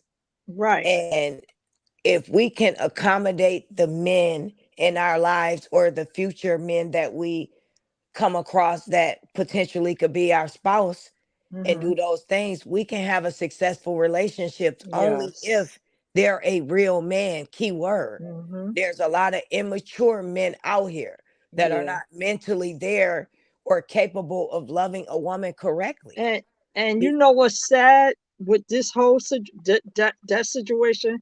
He's 64 years old, and you still out here acting like you 25 years old. When Mhm. does it end? So I was like, listen, I It love ends when me. he wanted to end. I And he had just to. wasn't ready, and that was your Yes. sign of going forward.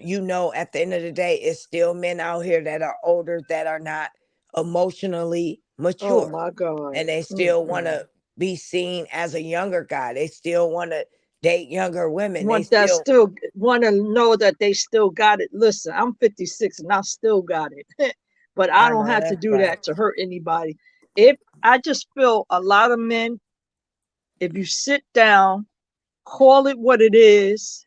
If are we bosom buddy, we doing a little something, something, or we go on the way somewhere. You know what I mean?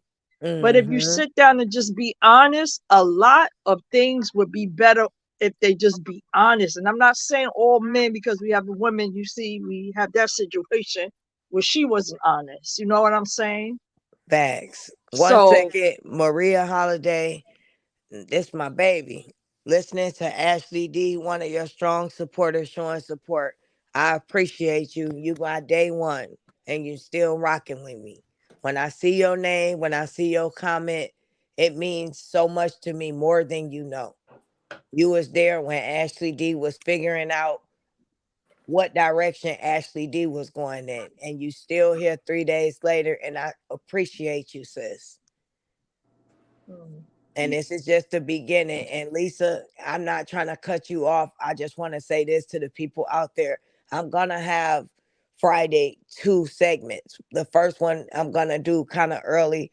I'm going to allow the people that wanted to come up and share their story. And if you want to come back up, Lisa, so we yeah, can be in that moment with you about that. okay, I I don't want to appreciate jump the that. story. Yes, and you Mm, deserve to have a voice with that story, and I want to respectfully be able to take that in and have that segment based mm, off of that. So Friday at 5, I'm gonna do that, and then later on, we were supposed to talk about grief, me and Miranda, and how I deal with it. And I would like Mr. Wesley, if he would come back, if he's not busy, because I know you're a very busy man, tell us from your perspective early on how you dealt with grief, losing your mother so early, and from a man's perspective how you dealt with it versus how a woman, and help Yeah. people with different techniques and mm, things like that. Yeah. It's not always about you have to go into the community and pass out food and give back like that. Being on mm, this live right now and getting information, things that can help you, tools that are possibly right. you pass along to your kids, your generation, that is priceless. That is more Yeah. than a sandwich right now. Yeah. And That is very, yeah. very helpful. That's why I said that when I heard Kevin speak, he's like, I mean, even though I'm older, Dropping but them he's still like jewels. he's still like a big brother, Hmm. inspirational, always speaking what it is. Positivity. Yeah. Yes, and you don't get too much of that. So that's why I said I really appreciate him, like to the highest, because I love all of them, the truth, him and Latoya. Latoya, that's my girl. But Hmm.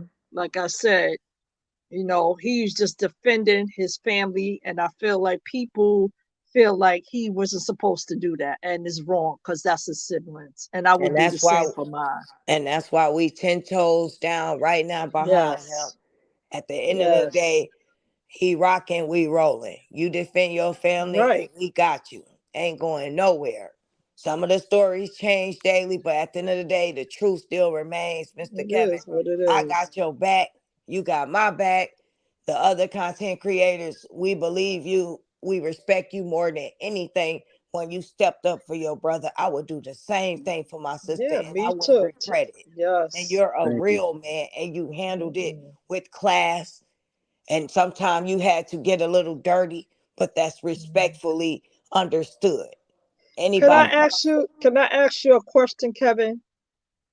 Sure. Um, when you first met Bree, what did you get any energy off of her when you first met her? No, I just trusted my brother. I knew that I was married to a good woman, so I guess I just projected onto him that he did the proper vetting and all Mm-hmm. before he married her. He's, outside of the small amount of time he tried to make it work with Sierra, he's always kind of been, just kind of single, a bachelor. So Okay. I always felt like if he was going to settle down and talk about marriage, that he would have done the proper vetting. But again, I don't know how much I even knew about vetting, and if I could have escaped somebody who's being sweet and stuff up front, I don't know how many Right. how many red flags he may Absolutely. have shown. It could have been none. Right. Time you get food. But that Right. mask is all the way.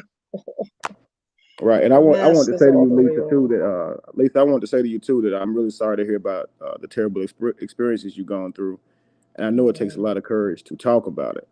Mm. Yeah. Um, I know it. I know it's very upsetting to see someone portray that Hmm. that things like that have happened to them, and I know it's triggering. But just be encouraged, Yeah. I because what you appreciate went through, that. you really went through, and above all, I want you to know that it's not your fault. Those things that you went, and I'm sure you know that, Oh but yeah. Oh yeah. Because yeah, I had to get Thank a you, Kat. lot of counseling, and now because so much was going on, with that, bringing up new life. Already had two sons that were afflicted with muscular dystrophy. So after that, you know, then it just I had to get help for that. And then later on in life, my children passed, so I had to get help for that. So it's been Wow.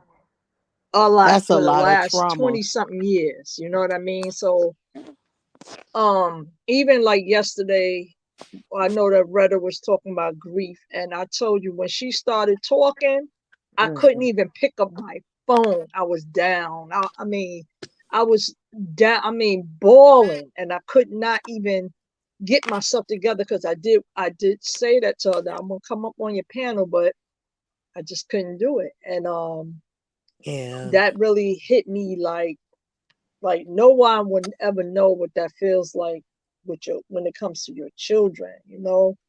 And to lose two sons. I have four sons altogether, but I lost two. And yeah. I I So wanted I've to been through ask a lot.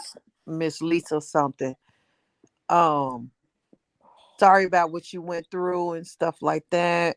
I'm just trying to see how long did it take you to date afterwards, after your situation? Oh my goodness. It took years Oh, after that situation. Oh my goodness. It took a long time. I'm talking about almost like, oh my goodness. I have Years. I'm someone. just gonna say years. It took me a while because I needed to heal. I didn't want Yeah. to get in another relate. See, now this is where I want to go, Miranda. I want to tell you.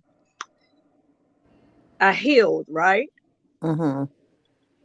Then John, my kids, they passed, and one of my sons was still living, and this is when I met this gentleman. You understand? This is almost 10 years after.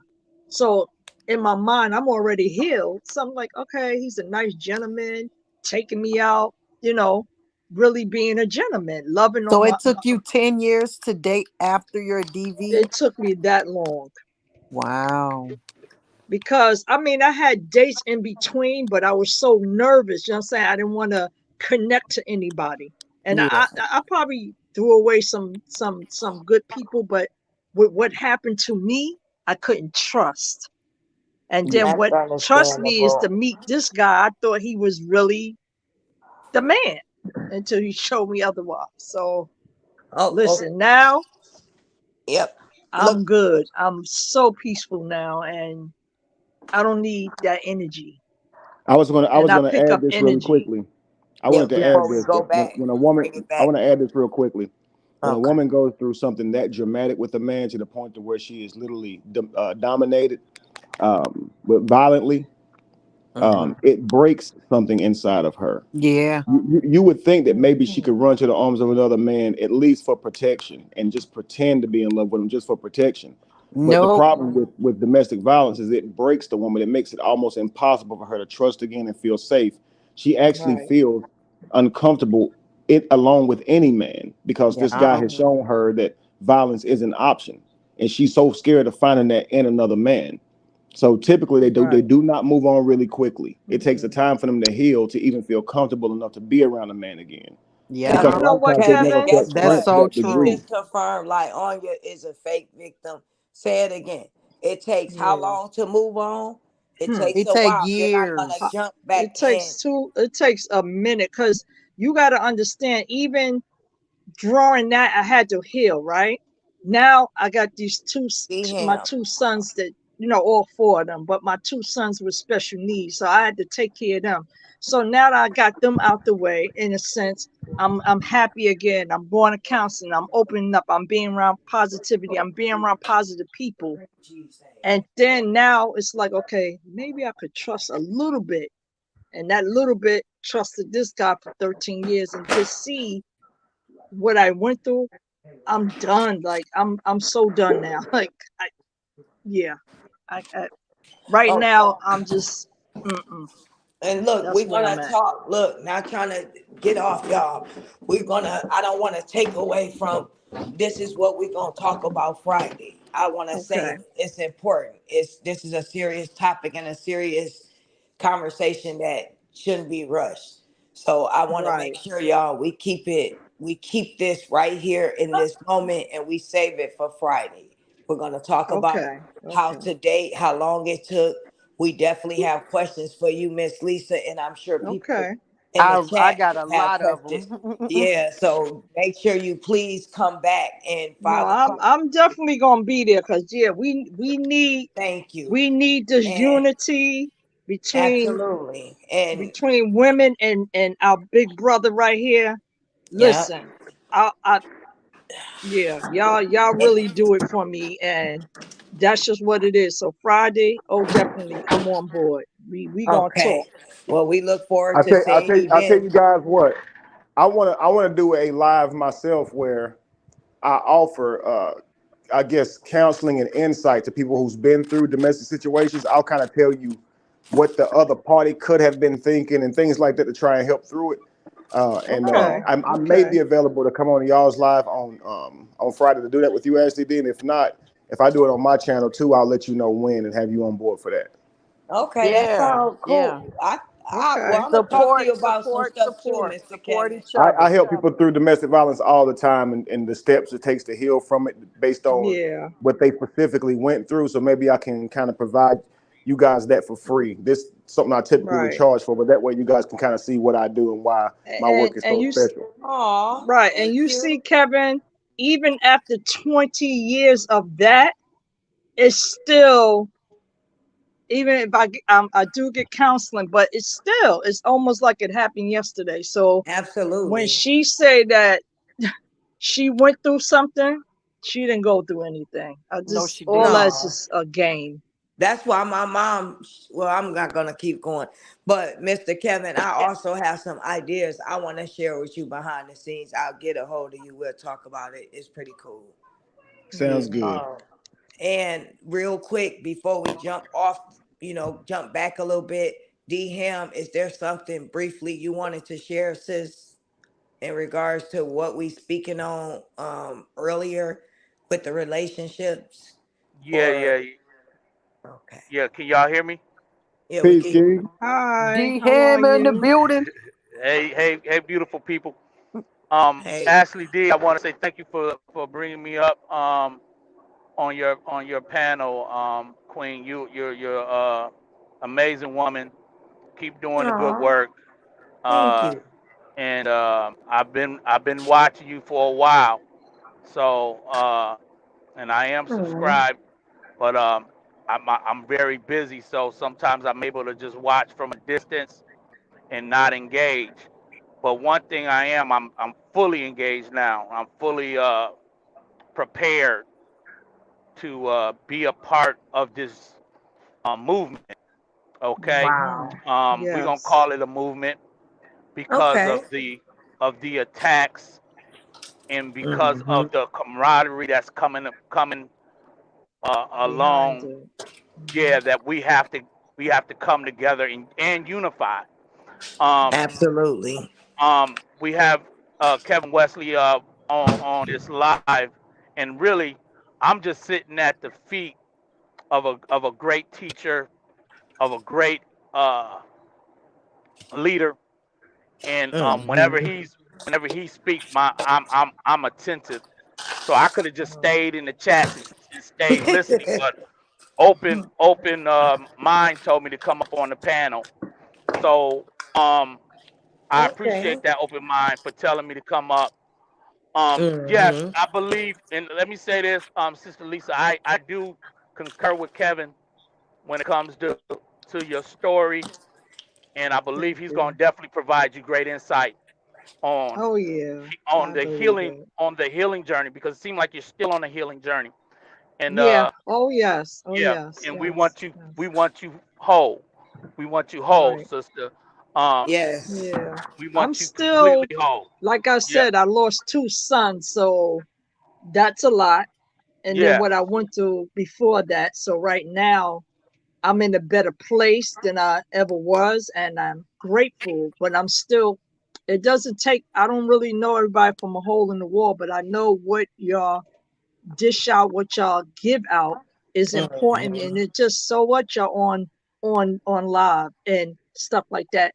I get something from each of y'all. And I said that yes, on plenty panels before. So That's great. and I said that. Long, remember, I told you that, Ashley. I said, I get something from Yep. you. I get something from Sweet Ma. I get something from Retta. I get something from Kathy. I get yes, a lot from all of y'all. And Kevin, Hmm.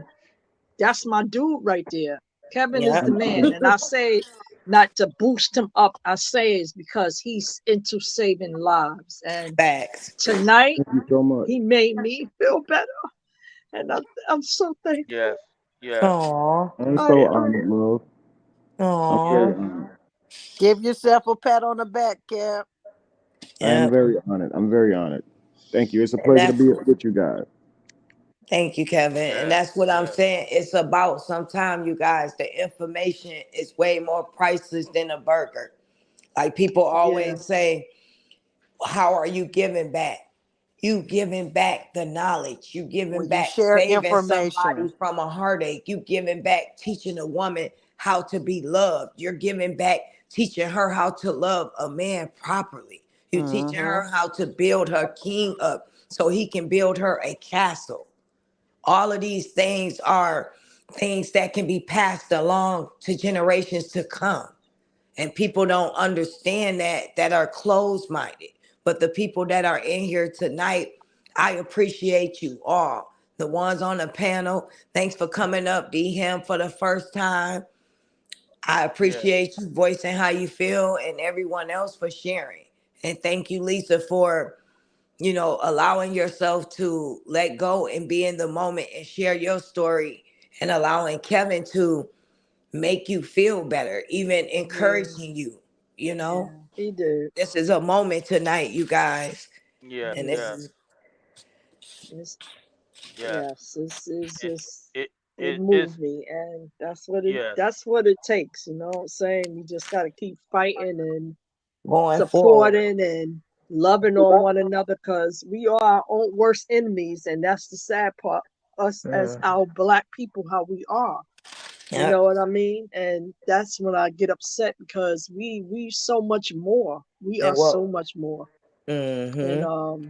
it takes a lot, you know. But We'll like get I there. said, I'll still be up here every day. Whatever you talking about is beautiful, Ashley. You know what I'm saying? Thank you And so your much. mom, she gave me so much that day. Just hearing her, it's like Aw. I could have been sitting in the living room just listening to her. You know what I'm saying? We probably would have broke down crying together. You yes, know, And I just to say, hear. and you saying that, I'm gonna say this too, you guys. Shout out to my mom. She dope. My mom lost her sister. So not only we in the house grieving, she know how I feel to lose my sibling, but she's grieving her daughter too. So Wow. she's grieving for Yeah, me and for herself Yeah. and my son. So my mother carries the weight of so many different things, and I respect her even more for that. yeah, I Yeah, want she to say this, definitely Ashley. Like strong. earlier, I said something that I want to repeat about women are communal by nature, right? The way Mm-hmm. you shared with your mother, and she was able to have empathy and understanding for you losing your sister because that's something she's gone through, while you can understand that she's a mother going through this, right? But she can Right. yet experience your loss.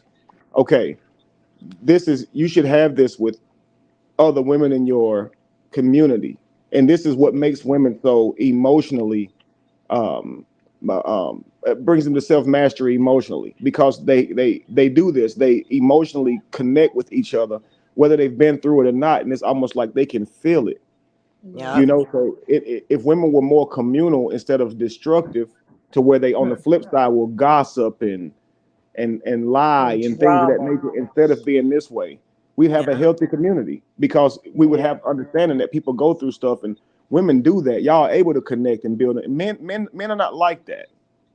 Yeah. You Yeah. see, But we, because Yeah. it's better for us to be in our physical and building and protecting. yeah, Um, women Well, women can take those emotions and help each other work through them, because they've experienced them, and be a comfort for each other. And we're that's being what healthy nurturing. women do. Healthy women behave in that way, and that's what a man is looking for: a woman who's healthy. Yeah. Yes. absolutely. Thank you, Kevin. Absolutely. And I, Nurturing and, Many people, like, and they diagnose themselves as being okay, and go ahead, Cap. Yeah. you said what? I I was going to say many women diagnose themselves with just that being their personality quirk, and it's just they think that toxicity is just their personality. But yeah. gossiping and lying and things of that nature, that is not a healthy woman. That's not Mm-mm. no. No. She's traumatized. Still right. trauma. Absolutely. I think at a certain age, you guys, if being a woman, you have to be able to look in the mirror at your flaws and all mistakes and own it.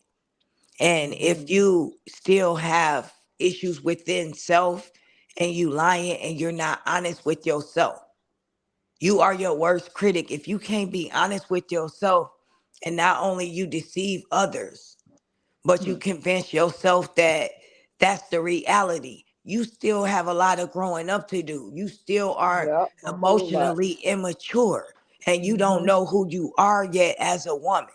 Because a real woman, the older we get, the more seasoned we get, the more Yes. resourceful, the more knowledge, the more things that once bothered us, gossiping and all that stuff. We don't do that no more. Like we And, just want peace, just like a man. mm, We want peace. and it's sad that And these there would when be I no need to gossip, because you'd have a sister circle that even things right. you talked to them about, y'all actually confided in each other, and it didn't go nowhere. And they Yeah. listen Right. with the reason to bring understanding, not to interrogate and add more drama. So if And you went to your confusion. sister, if Right. you went to your sister and said, "Hey, love, I'm worried about my husband. He been staying out hours of the night. I don't know what's going on." You would hear that. You wouldn't take it nowhere else. You would Mm-mm. talk to her, and you would say, maybe he's going through something. Have you considered that? You wouldn't immediately go, I bet he cheating on you. And Mm-hmm. Yeah. even if she came to you and said, he cheated on me, she wouldn't say, go leave him. She would say, I think you should get counseling. Number one, Facts. to give you some understanding of this situation so you're mentally okay. But also Hmm. to give you some insight on what you can do moving forward and how to get him some potential help. She would never even suggest leave that man if they got a family. She wouldn't want to be a home wrecker. Yeah. She'll Yeah. come So she from a would place suggest of things to care. fix it. And if that woman wants to leave, she came up with that on her own. Yeah. But Right. we live in a world where women often looking at people trying to tell them what they should expect from their own relationship. Like, I don't like how he treats you. And you ain't even told them nothing yet. They already telling you what they don't like. That is a Right. Yes. destroyer. That is homewrecker. Opinionated. Kevin, Right. you Opinionated read about your minds. situation. Kevin, that's exactly how these women are Facts. nowadays. You read minds. Right away, you don't have to say anything. Soon as you say, I'm having problems with my man, without them even hearing what the issue is or being open minded enough to hear his side and look at it from a biased perspective, they're instantly saying, leave your man. That's the answer to them. Break your family up, break the household up. Hmm. Who cares what's going on? Who cares how he feel or his side? Just leave him. That's a broken woman. That is a negative person. That is an immature person. That is somebody that does not know who self is yet. No. And Mhm. those are the type of women in our communities that are, instead of building, instead of encouraging and nurturing, and like you said, Mr. Kevin, building a sisterhood, they Yeah. destroy the sisterhood. And you All the have Now, to be time. careful of women like that because, like you that's a said, fact. we should have a All the sister time. circle where we able to come together and communicate. We able Right. to get good advice. Right. Right. Now watch this. D Ham will tell you. Now here's how a brother circle works. If me and D Ham was friends like that, and I went to him and said, "Hey, I'm having this issue with my spouse. I'm thinking about leaving." what he would do is say, man, have you thought about that? You sure you want to leave your wife, brother? Have you Right. tried to get help? He's not going to say, yeah, I think you should leave her ass. That's the problem with these women today.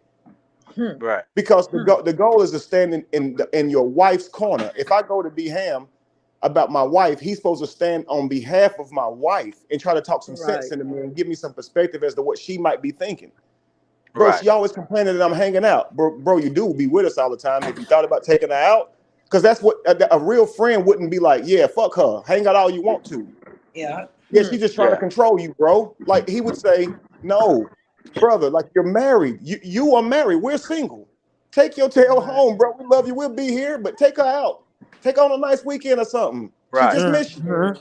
Right. And that's We what a don't real encourage man would say. we don't encourage each other to leave our spouses Not and at stuff. all. We don't. Not at all. And I'm gonna tell you why that is, Kevin. Um, see, there's two things that separates the woman and the man when it comes to marriage. The man is commanded to love the woman. The woman is only commanded to respect the man. Her Got commandment is it. not to love the man. And this is the fine tune issues that most people don't understand. Is the reason what Kevin just said is the reason why I'm a man would tell him, don't Go home to don't your move. wife. Yeah, don't move too quick, because love, I'm gonna tell you this word love in the marital standpoint means that there's enough love to keep To the save marriage it. from ever falling apart. But what happens is when the woman moves in somebody else is able to get to her ear, she'll Hmm. then sabotage the reconciliation that's going to be needed for that man to love her through it. Right. So Facts. we have to understand, and I'll give you what I mean by that. And real quick, and I'll let Kevin go on back and say what he has to say. But real quick, when Eve and Adam messed up in the garden, Eve God there were three things that happened in that situation. There are three uh, different disciplinary things that took place. And I want y'all to Hmm. catch what I'm saying. He cursed the serpent to his belly, told him he will never be able to walk the earth again. He will never be able to walk. He'll be crawling for the rest of his life. And then he cursed the woman to childbirth. He said that she now will have to bear pain for the rest of her life when it comes to bearing children. Because prior to that, she never knew what pain was. Yep. I don't get it. Second of all, he told her that your desire will be to your husband. That word desire means respect. If men don't really look for love from women, they look for respect. Right. Yep. And he told the man further in scripture that the man should love the woman as Christ loved the church. Those are our Amen. commandments. That's where I get that philosophy from. That the woman was never told to love the man. She was told to honor him.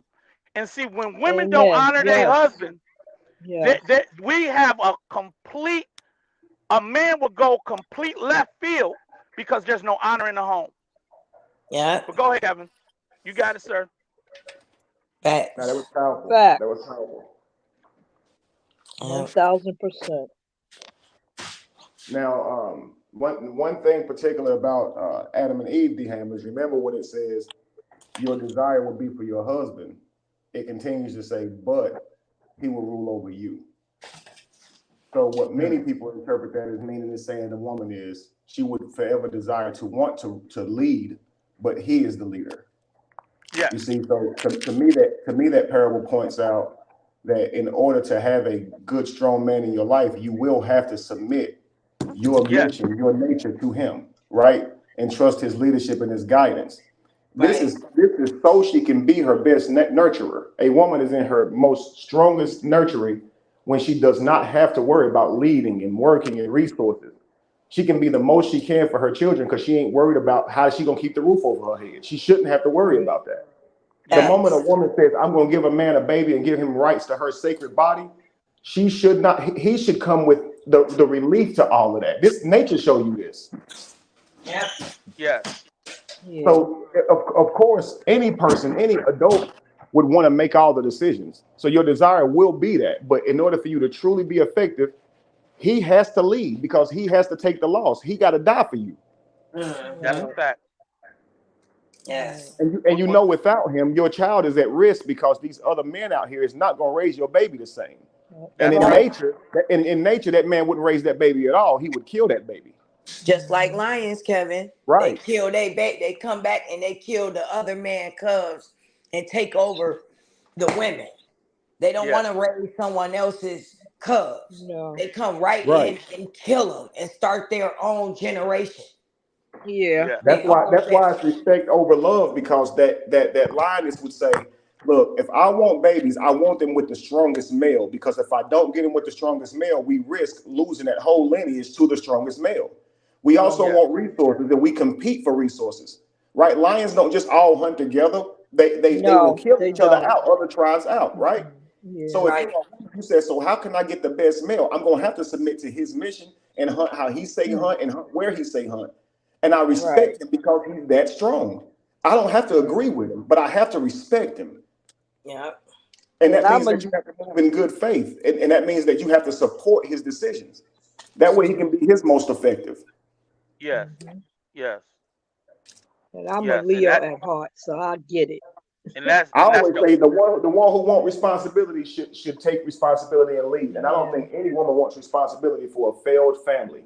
For a family that don't have the resources or nothing, she wants that man to handle that. And he's built for utility. He's twice as strong as you. He don't get slower when you're pregnant. He never loses strength when you're pregnant. Y'all lose strength the moment y'all pregnant.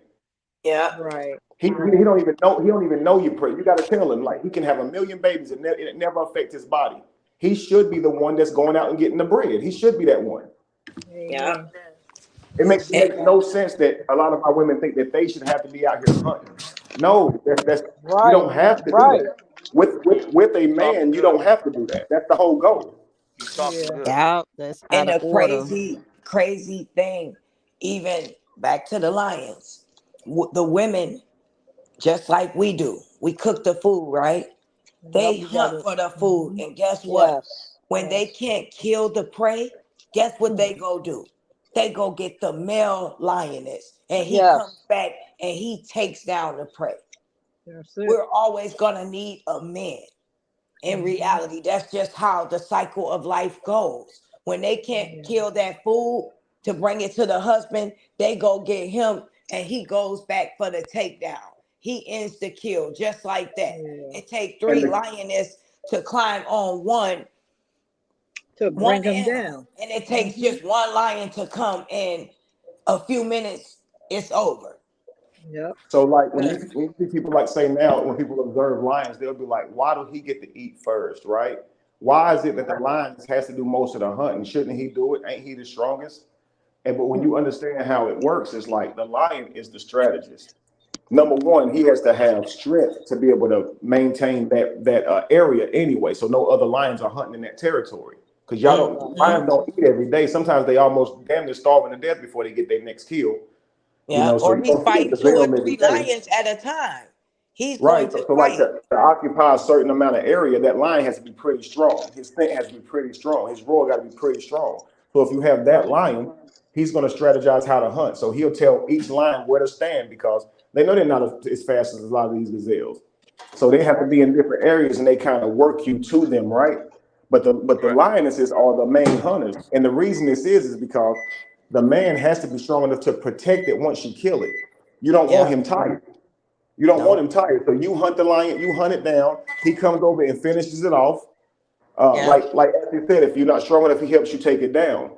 He eats first to recover his strength while y'all watch around and protect and keep the hyenas away, while the lionesses do. And then after he eats, he stands and protects y'all while y'all eat, while the lionesses eat. So it's a protocol because it's the best to ensure their safety. If you went on the lion to chase down the animal, now he's too tired to fight off the big animals when they come to take your prey. Yep. In the middle of the night, whenever he has to be on guard. So he has to preserve that strength at all times. Right. So not only when there's a meal, he has to be strong at all times in case there's a lion that comes to take it. If they take it, if they kill him, they killing the babies too. So it's imperative upon them that they do everything to keep him strong. Yep. And mighty, because that's the father of their children. So they like that he lasts forever and see their children off. Not that somebody come in and kill him because he's scared. They're scared of them retaliating. Males don't like males. One day they'll grow up and become grown males and come back strong enough to. And you're constantly getting older. So you want to ensure that the next tribal leader comes from your tribe, not somebody outside who killed your king and killed all your babies to go along with it. And y'all too, if you don't submit, that's how it went in nature.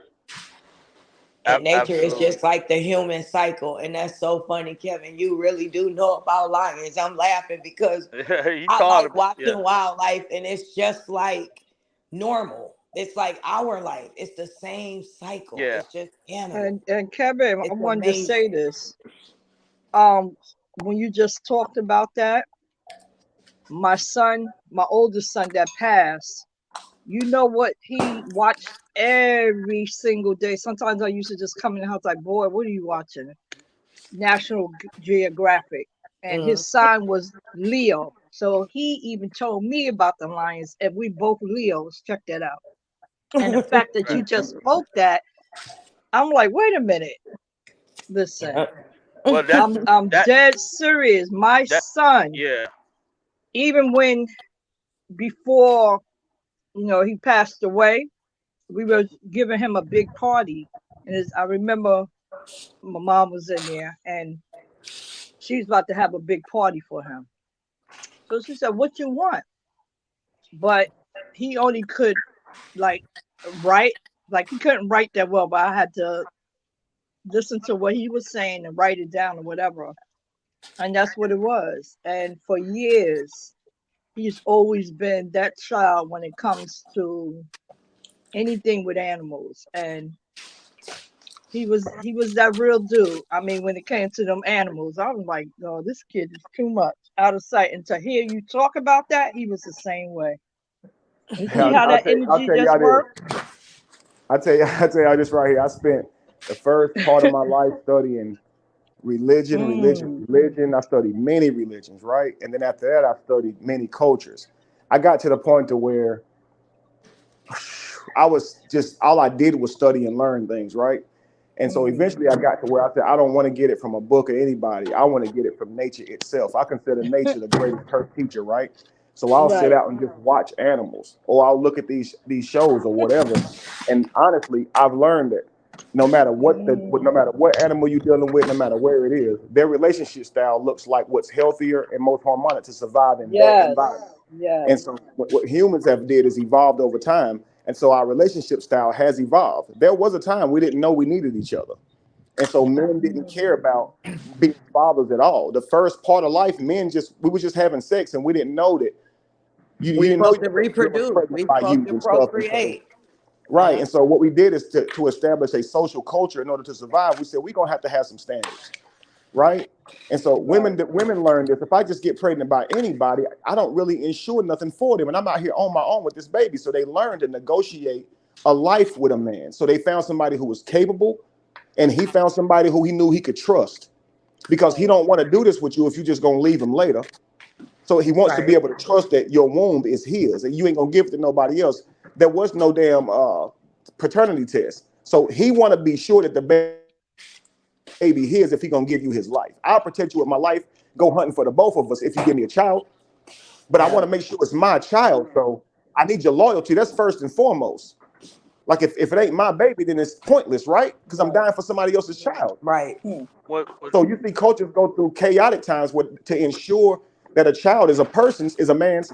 They would say, then I'll kill. Then women got punished with death if they cheated or had sex without being married, because nobody would know who the baby was. And the society looked at it like that's so fucked up that women would lie on who the daddy is, that we're going to threaten that if they do it, we'll kill them. And it seems chaotic, but imagine a man raising a child for his whole life, and the grandparents, the mothers, and everybody thinking that child belongs, and they don't. You tricked the Wow. whole family. They saw it as witchcraft because you tricking the whole family and giving a child to the wrong family, and every child deserved their parents. So To know who imagine they how, came from. right? So that's like considered demonic to take a parent from their child. Right. Right. They don't get to know where they came from, right? So you just tell this man it's his baby. That's a lie.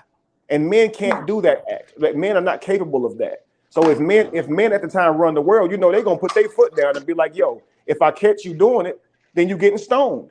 Now looking back at it, it's like, yo, that was horrible. But these are all the Yep. grotesque things that we did to try to build a healthy culture. They used to just rape wasn't even a word back in the day. They just hit you over the head. Yeah. Yeah. So And it's we like had to we do had to these grow and things to learn. protect our generation and what was to come, protect our family, protect our DNA. So all these things and rules and regulations was put in place, like you said, just for that. And unfortunately, it was the harsh reality of people getting stoned for their sins. But remember, other cultures like third world countries, they don't respect women, and we are taught to be clothed. We are taught to walk behind and all of that, and they can be with any women they want, and they abuse these women so bad, even the young girls, and that's the part that I don't like. They don't believe in DV. They don't believe in none of that. And Right. Well, now just a lot of that's culture why I has try to talk to our changed. women about. Right, you're right, absolutely right. Some places have not evolved and they still mistreat women. Some places, of course, still mistreat Yes, people for their race. And so when people say that we live in a patriarchy and they live in America, I'm like, yo, you got to be kidding me right, because you haven't seen one of those. Men actually exactly, are strong enough to mistreat women if they wanted to. They're Right. strong exactly. enough to. And in some of those countries, they still do. They still do. They Yeah. So still you so do. in that case, you need morals and laws because men are stronger. And if Yeah. if Mhm. if men didn't have morals, the world would not be fair. So you Right. can't think you live in a patriarchy when you know you're protected by laws and men are mostly not protected by those same laws. Yeah. Hmm. You know, Those I was women watching are a paternity still show going today. through stuff. I was watching a paternity show today where as soon as he found out he was the daddy, he had to pay money, and it was three dudes there. She had slept with all of them. They didn't know who the baby daddy Damn. was. And soon as the guy found out that it was his baby, instantly he had to pay half of what she had been paying, right? And I thought that was Wow. funny that it was like Sonic, Sonic the Hedgehog when he get hit a bunch of rings come out All of the a Yeah. bunch of coins. coins. It was like you are the father, and then she just get all Yeah. these All coins of and our shit. you. And he has Instant, to pay instant, for that birth, Mr. Kevin. All of that. Pay for the right? And epidural, so everything. right. So instant accountability for him, right? When she was ready to be honest about who the daddy was or find him, it's instant accountability for him. But when a woman gets pregnant, they give her money. Yeah. They give Right. her assistance. When a man gets a girl pregnant, they take his money. So it Yeah. just kind of shows Yeah. you the flip flop with this world, right? So you can't Mm-hmm. think you live Hmm. in a patriarchy when men are on the flip side of damn near every law domestically. Like you can't Right. really think that. Yeah. Who get most of the kids? Men know that she gonna get the baby. It's Yeah. not even Right. seen as proper for him to get the baby. Right. They're fighting Like for why just he got the joint baby? They be like, custody. That's all they get. They're fighting just joint custody. They know there's no way they're gonna right away. Rights gonna be signed over to them. No, we just want to see them. We just want right. Right. fairness. I'm gonna tell y'all something that's crazy, and I want y'all to brace yourselves. I don't want to offend any of you ladies, but when it comes to procreation, it's not even taught from a foundational standpoint of patriarchy. No. Men are totally eliminated when it comes to how we talk about how we were born. They tell y'all that y'all make the babies. Yep. Y'all don't. Nope. You The you baby live in decide us the sex first. and everything else. The man Well, does. I'm saying the baby lives in the man first.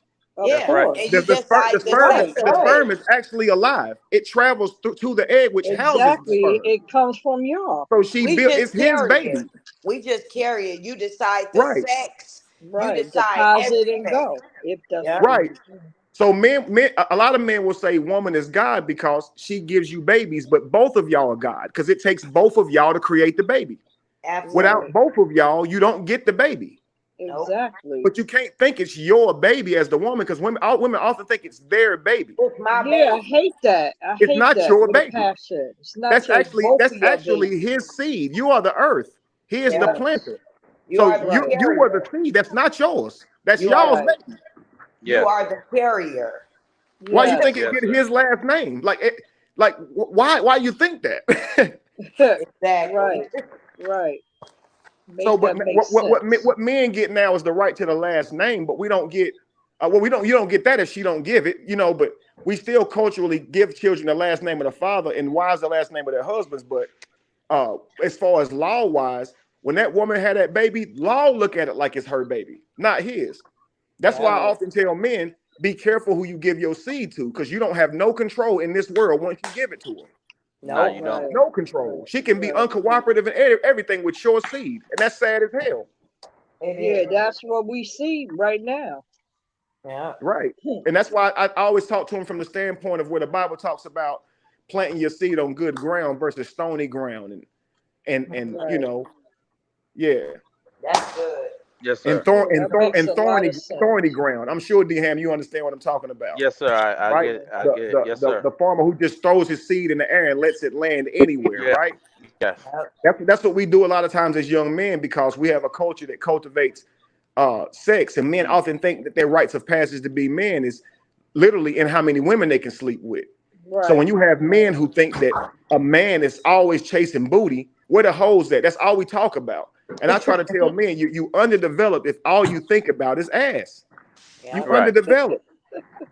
I'm serious. Like a man is Facts. not always thinking about sex. That's silly. Right. It You is. gotta manifest the greatest version of yourself, and that ain't just being laid up with women all the time. Yep. Right.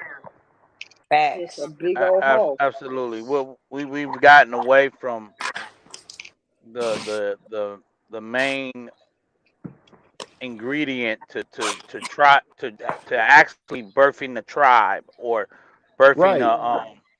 um just a community properly, Yeah. and oftentimes we're now misusing our bodies.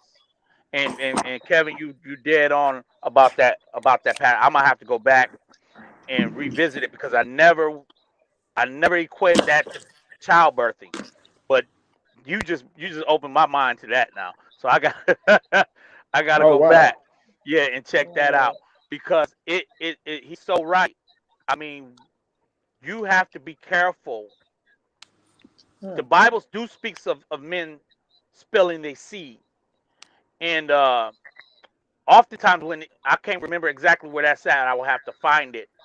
But often that comes down to men satisfying themselves without the woman, where you're just giving your sperm to the ground, right? Right. So basically, you're not producing. And what happened when Jesus saw the fig tree? He cursed it because it wasn't able to produce. And what you see most in scripture is barrenness, right? Women Right. would give their life to be able to be in the process of miracle making babies because they thought babies were miracles from God. It was like a connection that God shined his light on me. He shined the heavens opened up and my womb is open to God because I'm able to fertilize the earth.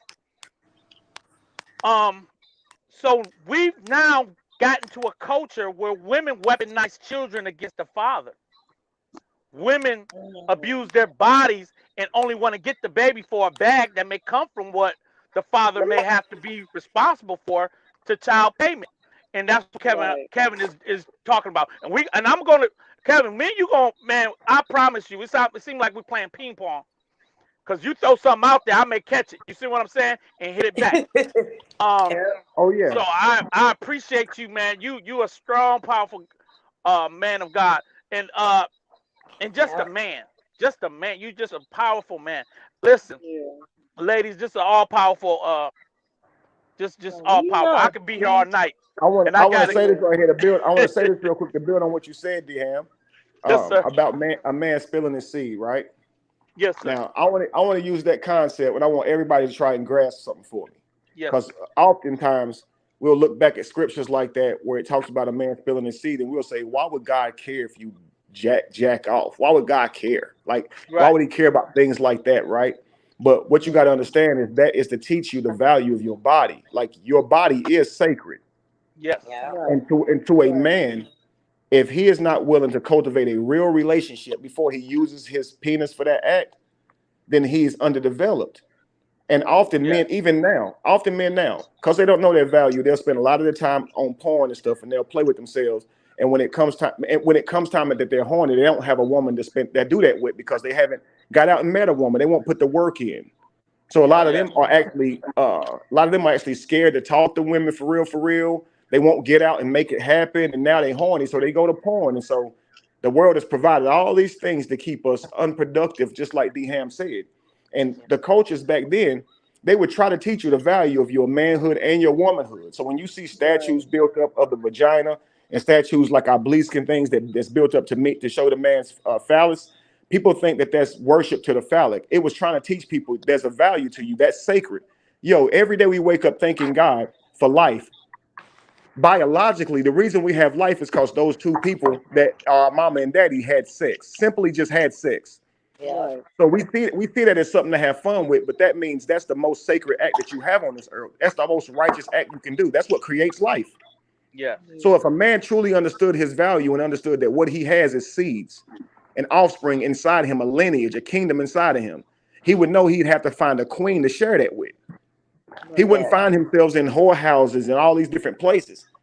He wouldn't be finding value. He wouldn't be saying, I want to hit it just because she's fine. He would actually take more time to find a good woman if he's thinking about building a family. Yeah. You see what I'm saying? Yeah. Absolutely. Our culture has diminished the That- value of that's our bodies. So men don't right. know their value, and Right. neither do women. Facts. A lot of our women don't know that the value of their actual body is to earn and negotiate a relationship for their children that'll come from their body. Right. We actually see sex as more of like pleasure based. We don't really see that. And I know that that's asking a lot of people who are in a culture where kind of sex is just kind of, it's normal. You know what I mean? It's not something that you think about marriage and stuff no more. But Yes. I often say to people, your life will look like your choices. Now, I ain't trying to judge nobody, but everybody's life looks like their choices, right? So I think that's the ultimate judgment of us all. People can talk about you and think the worst about you, but if you make the decisions that's best for you in your life, you'll have a healthy family. If you pick the best man for you, if you be patient and find the best man for you, ask him questions like, what's your idea for your family? A man who really is intentful about finding a family, he would know what family is going to look like. And he would know what kind of woman he wants. So he wouldn't settle for any old thing. Facts. And you can't expect to be any kind of way and expect that kind of man to want you. Why would that kind of man want you? And that's why I was going to say, I got about 20 more minutes. I was going to give you guys the other attributes to what a good man looks for, and even the attributes of a good man, and go from there until we build again. Okay. Right. Is that cool? Well, I'm That's looking. cool. Yes, I'm we looking listening. That's 'cause- what we need to hear. yes, And this is the That's thing. what I'm waiting on. D I'm Ham, I looking. want you Let to me come stop. back as well with Mr. Kevin. And you Yeah. guys, we, listen to you guys. Hey, y'all just come on the panel and I just sit there. I like the way you guys bounce things Yeah. off each other. And Right. Mr. Been Kevin, we powerful. definitely need want to that. hear the Yes. rest what you get ready to say, and then we can all bid each other good night. I'm definitely listening. We here. I'm Yeah, listening. go ahead, take us out, Kevin. Ashley Take D. us on, Ashley Mr. D. Ashley D. You definitely got me. I just need to know when you want me back. And Kevin, you got it, brother. I'm just listen and learn from you. So I'm gonna put my mic on mute and just hear you out. Me too. Come back Okay. Friday, but I'm pressing Okay. mute now as well. Okay, I got you. Come on, Got go ahead and wrap us up. Yep. Okay, cool. Well, y'all can definitely chat back with me too. I just wanted to go ahead and make sure I can give y'all these things before we build again. But Okay. so I think I was talking about commitment and loyalty. I know supportive and encouraging was what I was talking about when I was talking about not looking for faults and flaws, but encouraging. Don't tell the man he has a chink in his armor, but rather encourage him to look deeper than that. How would you get your son to move past this area in his life without saying it in such a way that will hurt him? So when being supportive and encouraging looks like not being a fault finder and a flaw finder, right? Yes. Right. So a supportive spouse can help a family member, or if the way it conveys to your children is they can help your children, your family members achieve their best potential, encourage them to believe in one another, and that's essential for growth. And then of course, commitment and loyalty. So a man wants to know that she's going to be committed to him. Like, this is for life if we're going to build a family together, if that's what you're looking for. And of course, that comes with being loyal. I often say this, and it may sound unfair, but I say women should be better than men. Even if he cheat, you still don't, because you stand more to lose. And it sounds unfair, but when you cheat, you risk giving somebody else an opportunity to plant a Yes. seed in We you. could Yes. bring a baby Yes. home. Right. So you have to Yes. be, you just have to be more careful than him. You just have to be. Yeah. And I know that he takes a risk every time he sleep with somebody too. And he gonna end up having child support, and there's no way he can really cultivate relationships with children that don't live in the house with him to the way he really need to. So he needs Right. to be careful with that. So both people are risking a lot, but that woman has to carry that seed. And she loses so much during the process of building that baby, man. And Right. with the wrong man, that baby misses a lot. You see what I'm saying? That's why a lot of women just blame it on that man that she with, because she know he'll be there. It creates Right. so many problems. So she should be better than him. If he cheat on you, leave his ass. Don't cheat on him That's back. what I did, Mr. Kevin. Right. I was out. So It loyalty to ain't looking yourself back. overall, meaning that you have standards of your own and you won't stoop, man. You just won't. Right. If you're not a cheater, him cheating on you shouldn't make you a cheater. Just imagine saying, you cheated on me, so I went and made my womb available to a stranger that I Right. didn't vet, that I didn't build a life with, that I didn't negotiate no partnership with. That sounds crazy. It Yeah. does. Yeah.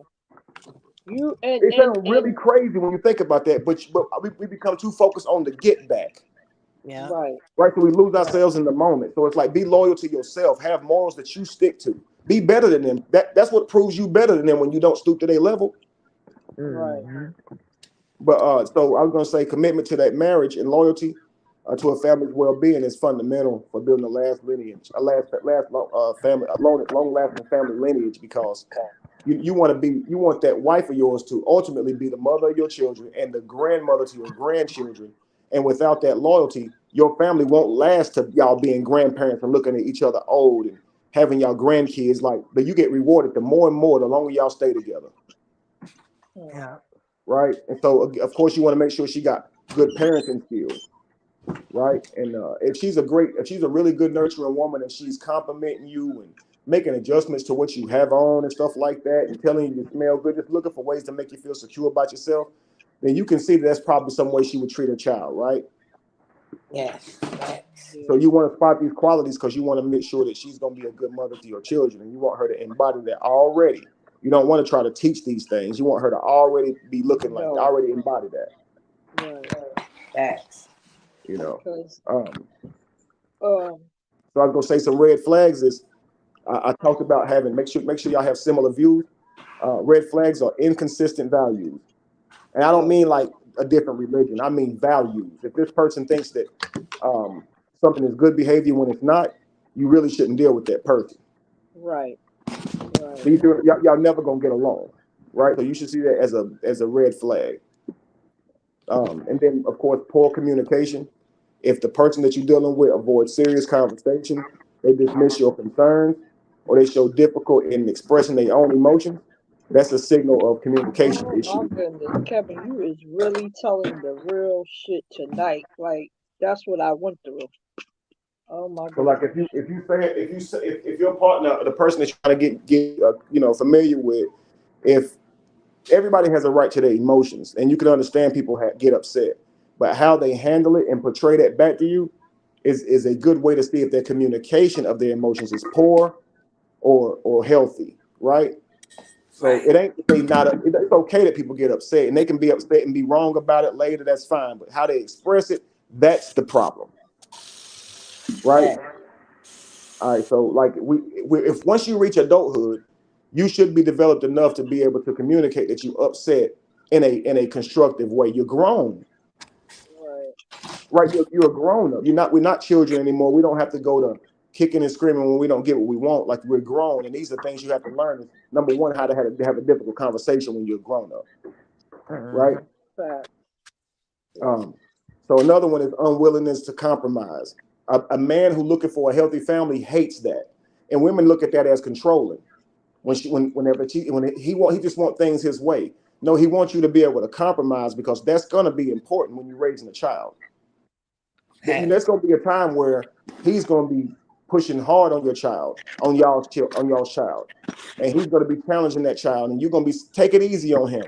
But you don't understand, when he's dealing with a young boy, that young boy must have courage, because the world will eat him up and spit him out if he try to cry his way out of situations.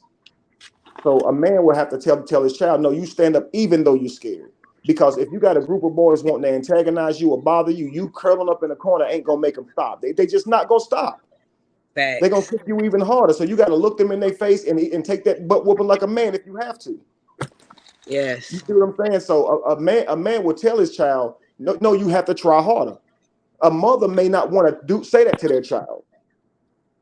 You see, so he Gotta be needs both the on man. board. If you want that child to be anything like that man that you married, strong, resilient, uncompromising when it comes to his nature and his morals, then you got to let that man raise him, because that's the only way he can turn that child into who he is. You don't. A lot of times, women don't understand the process of making a young male child strong and worthy for life. You Yeah. can't be stroking his ego all the time. You see what I'm saying? You can't always be telling him everything's gonna be okay. You got to give him the harsh truth, because reality don't lie to you. They gonna get out That's there and right. find out they can't do whatever that you done told them they was the most handsomest and everything. And you need that man Everything to not tell them Boy, gonna you're ain't always be talented. that the okay. truth, boy? Yeah. That's the Everything truth. not gonna be always be okay, and how to deal with when it's not okay, how to handle yourself, how to have self-control. Yeah. Yeah. Right, Sorry, I'm in the moment. Keep going, Mr. Wesley. No, it's okay, because I Yeah, have all that's the boys, truth so I now. get it. Them Yes. absolutely boys, though. Everything you saying is spot on. Ooh. that's it. Thank That's you. it. It's Um, almost like they living in a fantasy world if you're not telling them the truth. Right. And The you real world to eat handicapping them your up and child. spit them out for You're real. right, handicapping them from the harsh reality of life. Yeah. Yeah. right, right. 'Cause I So I had was gonna say to teach another my red son flag that. is say it again. My youngest son, in 2017, but he played basketball, and was, well, before that, acting up, not listening, and carrying on until that trauma happened, and it changed his life. Now when I look at him, he's 360, because he was stabbed in his heart, right through his heart, and that ain't Mm, no lie. And he had to learn how to walk, talk, everything, and I was there and helped him do that, and now he's a different person. And that's because he was, like I say, playing ball, and the guy got into a fight. He didn't really want to fight him, but he did, and he won. And the guy got jealous, came back and stabbed my son over a fight, over a basketball game. wow. Yeah, over a game in my. I live in Carver Houses in Manhattan, right in the yard, right here in the basketball court. So I had to go through that too, bury kids, all of that. So I have a story. Yeah, and he changed his life. Man, unreal. I'm Kevin. Let me tell you something. Wait. I gotta really tell you this. I gotta. This up And then for a I'm gonna few press mute minutes. because I'm gonna keep stopping you. Let I'm let sorry. let let me tell you. Your time It limit. was so intense because he that day he went out to he had to take his Regents test, whatever. Came home, Ma, what you want me what are you cooking? I said spaghetti. I was like, listen, don't worry about this. I'm gonna go outside, shoot a few passes. 20 minutes later is when I got the knock on the door. People screaming in my building, Lisa, your son, your son. I said, what are you talking about? What are you talking about? I got dressed, one shoe on, one shoe off, ran downstairs. The cops were coming in the building. And I'm like, he said, are you Miss Smith? I said, yeah. He said, well, your son, we need ID. I said, ID? He said, yeah, we need ID. I said, where's my child? He was like, well, I don't know. All the red tape, all the yellow tape is outside, whatever. And I'm like, what? Ran upstairs, got my coat, came back, ran down the corner. I went underneath the tape. And I said, where's my son? They was like, well, we took him to the trauma hospital. I live by Mount Sinai. So they had to take him to St. Luke's Hospital. When I went under that tape. Yes, they had already took my son to the hospital. He had 4 doctors working on him. They were on top of him. When she came out, she said he's not out the woods yet. He's not even stable. This time was 48 hours. So I'm sitting there walking back and forth, till the lady came out and said, "Listen, do you know your son was stabbed through his heart?" I said, "What are you talking about?" She said, what happened is when they were on top of him, resuscitating him, how they found out her finger slipped down, and that's when she found out he had a hole in his chest. Man. So I'm sitting there like, what?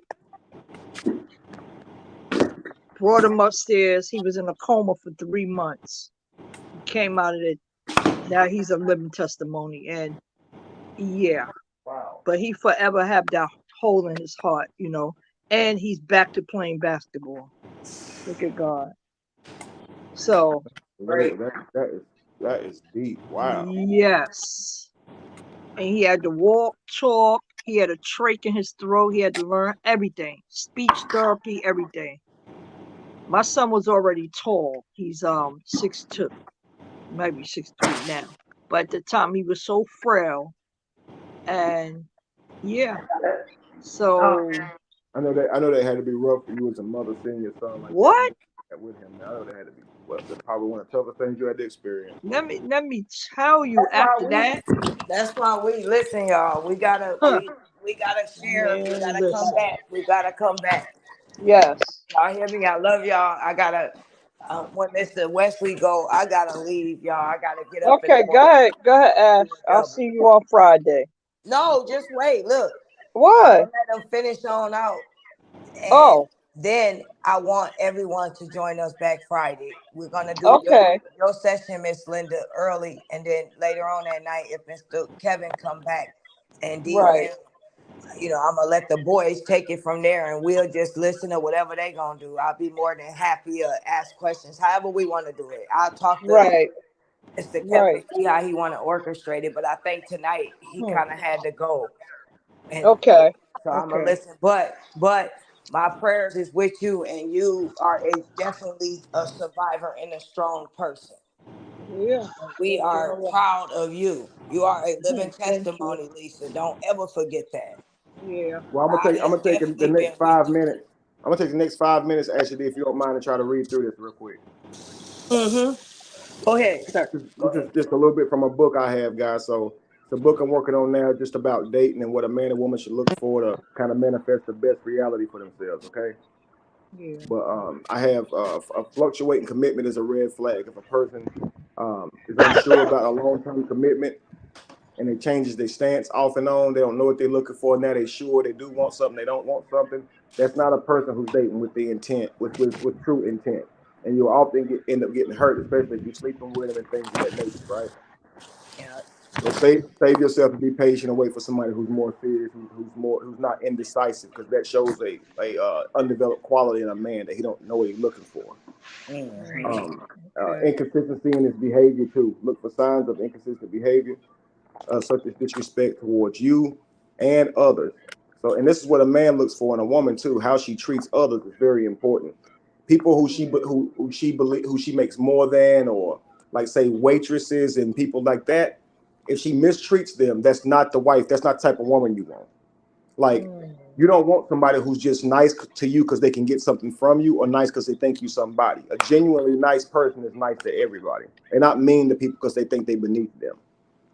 So if we go to if I'm looking at you seriously and I take you to a restaurant and you get now snobby with the waitress and they ain't done nothing to you, you sitting here being nasty with them. I don't want to deal with you. Yeah. Because you embarrass me. Because I'm never gonna be mean to no waitress. I'm gonna say yes, ma'am. I'm gonna be real sweet. I'm gonna smile because I like to make a good impression. So I'm not gonna be sitting down with an attitude, being snobby. Even if the food nasty, I'm still not gonna be mean. That's just not me.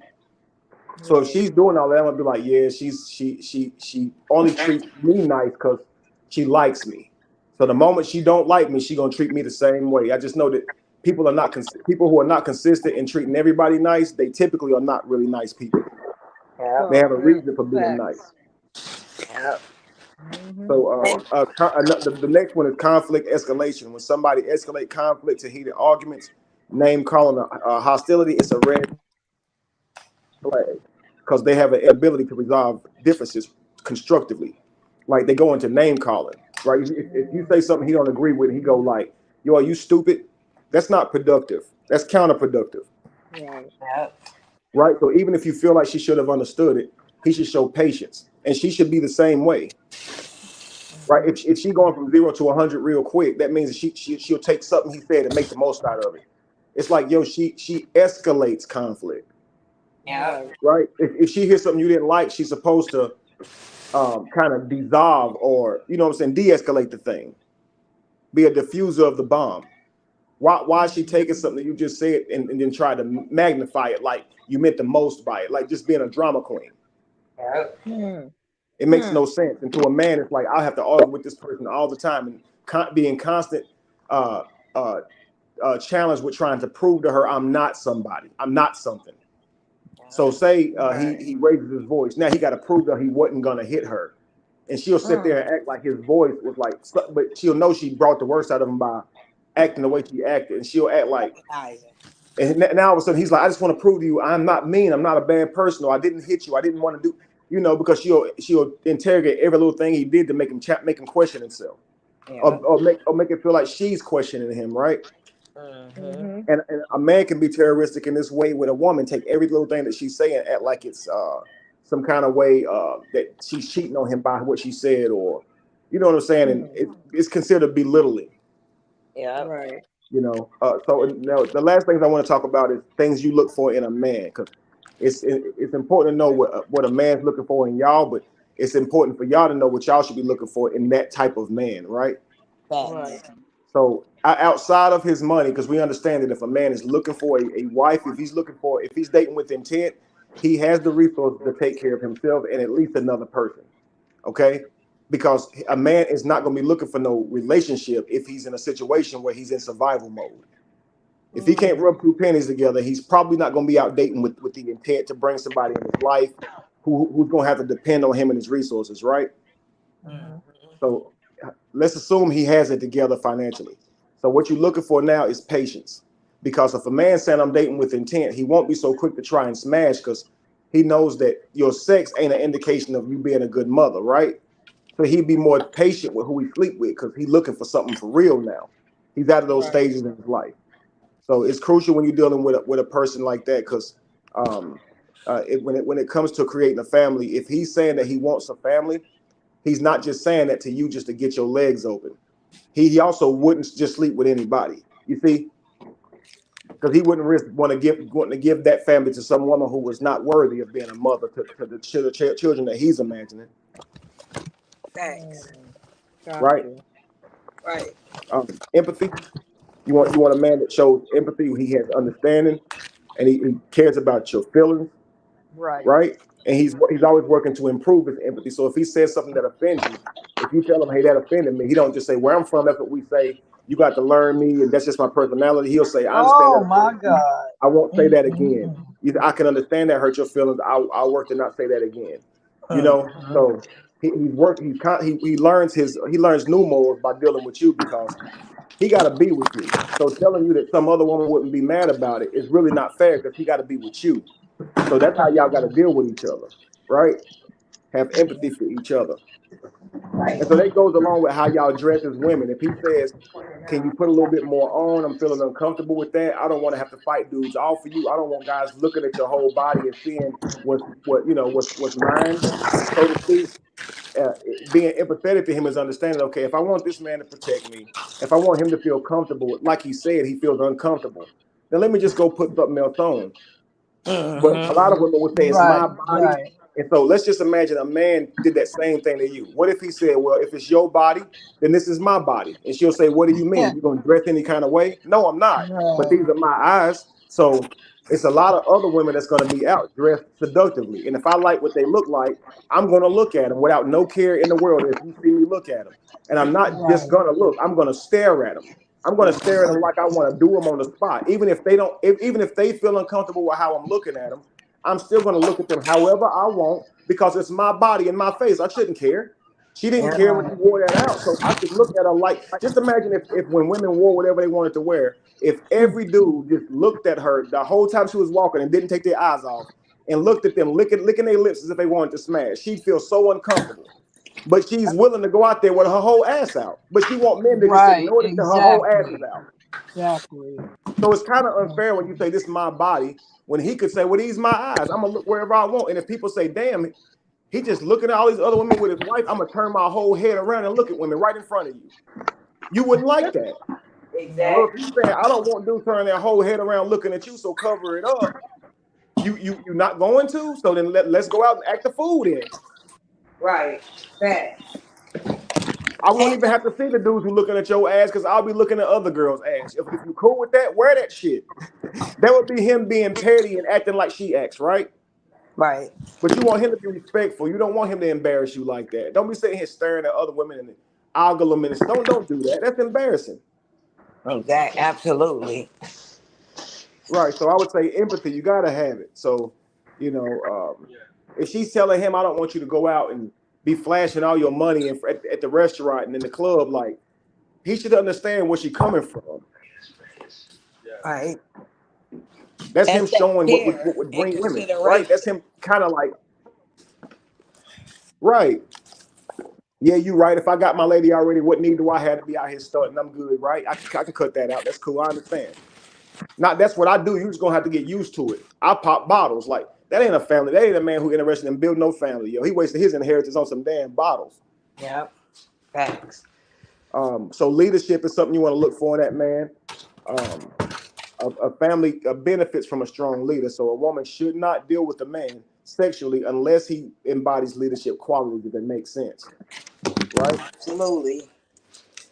So you should have a man who makes good decisions, and that should show in his body, in his life. It should be indicative in his life. If his life ain't about shit, you cannot determine that he's a good leader. Because it should show, your actions should speak louder than your words. Facts. Right?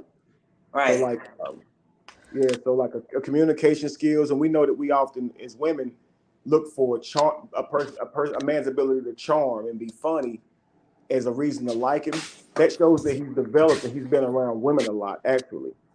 When he's not shy at all and he can just smile in your face as a woman and he got you giggling, he developed that by being around a lot of women. So that indicates that he has had a lot of women in his life. It don't mean he's a bad person. I'm just saying that's where he gets that from. That don't mean good communication skills because he's charming and funny. So a lot of times women misunderstand that. If he's funny and charming and people get along well, be the life of the party, people often think that means he'll communicate well when he's upset. It don't mean that. Nope. Does that make sense? Not at all. Yeah, so a man has to have a good ability to be able to adapt. Life can be unpredictable, so adaptability is crucial. So if he loses his job, you don't want him to quit on life, right? You want him to figure it out and understand that he's greater than that. That was never what was making him. That was just a means to get to the bread. But you can do something greater. You don't want him like, woe is me, and getting so depressed that he just can't function. And now you ain't got nowhere to go because he couldn't figure it out, right? He got depressed. Right. Some men will be depressed for years. And it's like that's being feminine because you're letting your emotions override your physicality. You should work even when you're depressed. Back in the day, you had to hunt to eat. I don't care what you felt like. You had to go eat. You had to go hunt. You had to. You know, so a man should always be thinking that. You know, so adaptability is key, that he can bounce back when he falls. Right? A problem solving. That all falls under adaptability, right? He has to have a flexible mindset. If this ain't working today, he got to figure out a different thing to do. If this was working yesterday, I was making money doing this yesterday. If this ain't working today, you want a man who's gonna change and make it work for the day, right? Yep. So selflessness, even if a man is accomplished, a lot of times people think if a man is accomplished and he got bread, that means he's gonna use that money to take care of you and give you a good life. Some men will have a whole girl, be living with a whole woman that don't never get her shit. He don't care nothing about it. So it still don't mean he's gonna take you seriously either. So you have to understand that just because he has money don't mean he's selfless and willing to lay down his life for his family, right? So putting the needs of his family ahead of personal desires is essential for a man that you want to be the leader of your family, right? Because if he wants those Jordans and he wants that vacation, but y'all know y'all can't afford it, you don't want him to do that thing anyway, Right. right? And also, like, say if the children want stuff, you can't get that for them anyway just because you don't want to tell them no. You got to have a budget and stick to it if you're going to have your family be successful, right? And not be struggling. So I always say, think about like that little toy steering wheel that goes in the car so the kid can pretend they're driving. That's for play. Don't let them really have the steering wheel to your life, right? So we'll be driven a lot of times as parents to just make our kids happy. And often our life go off the rails trying to get them everything they want and need, when if you don't got it, your answer should be no. Don't let them drive the car. That like they don't know the way to McDonald's. So why you sitting here going to McDonald's knowing you ain't got the bread, right? Right. So don't let your kids rule you. You have a budget for everybody. So you can give your wife the world, but still don't break your budget. Does that make sense?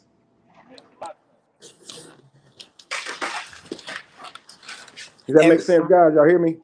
Everything you said was spot on. So like another thing is selflessness, guys. And thank you, Ashley. Another thing is selfless.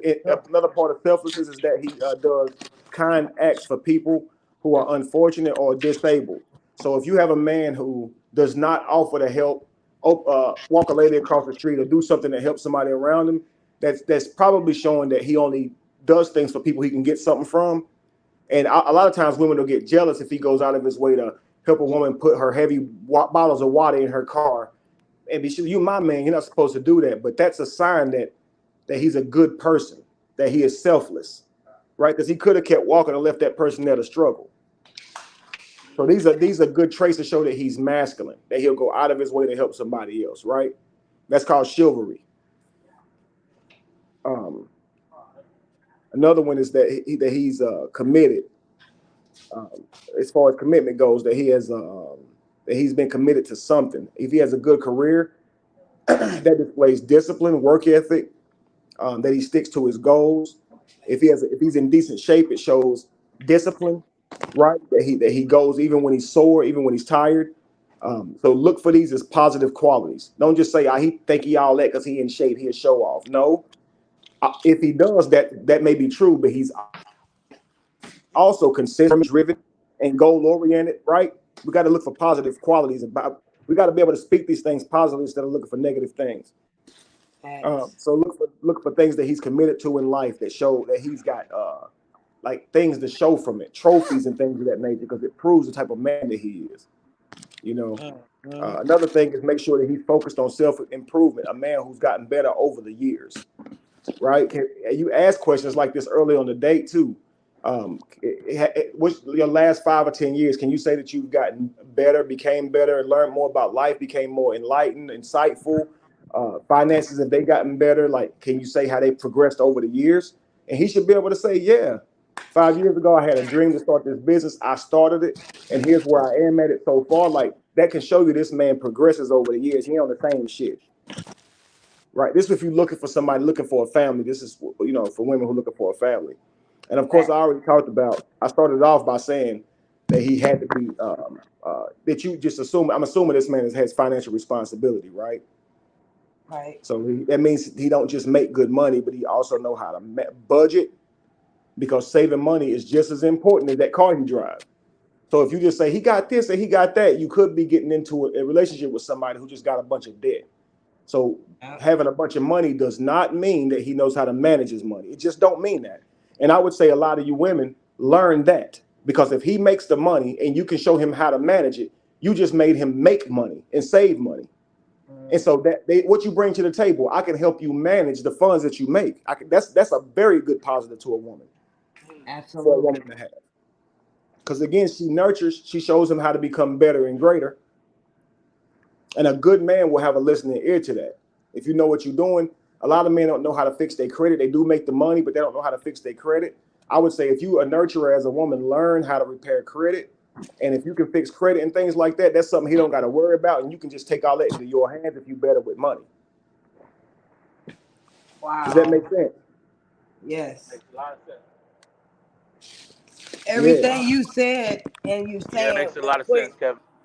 spot on. And Thank you, thank you. hey, Harmony, and I want to say real quick, my mama said hi, Kevin, to you in the panel. She at work and Peace, she been peace, listening the whole time. peace, mom.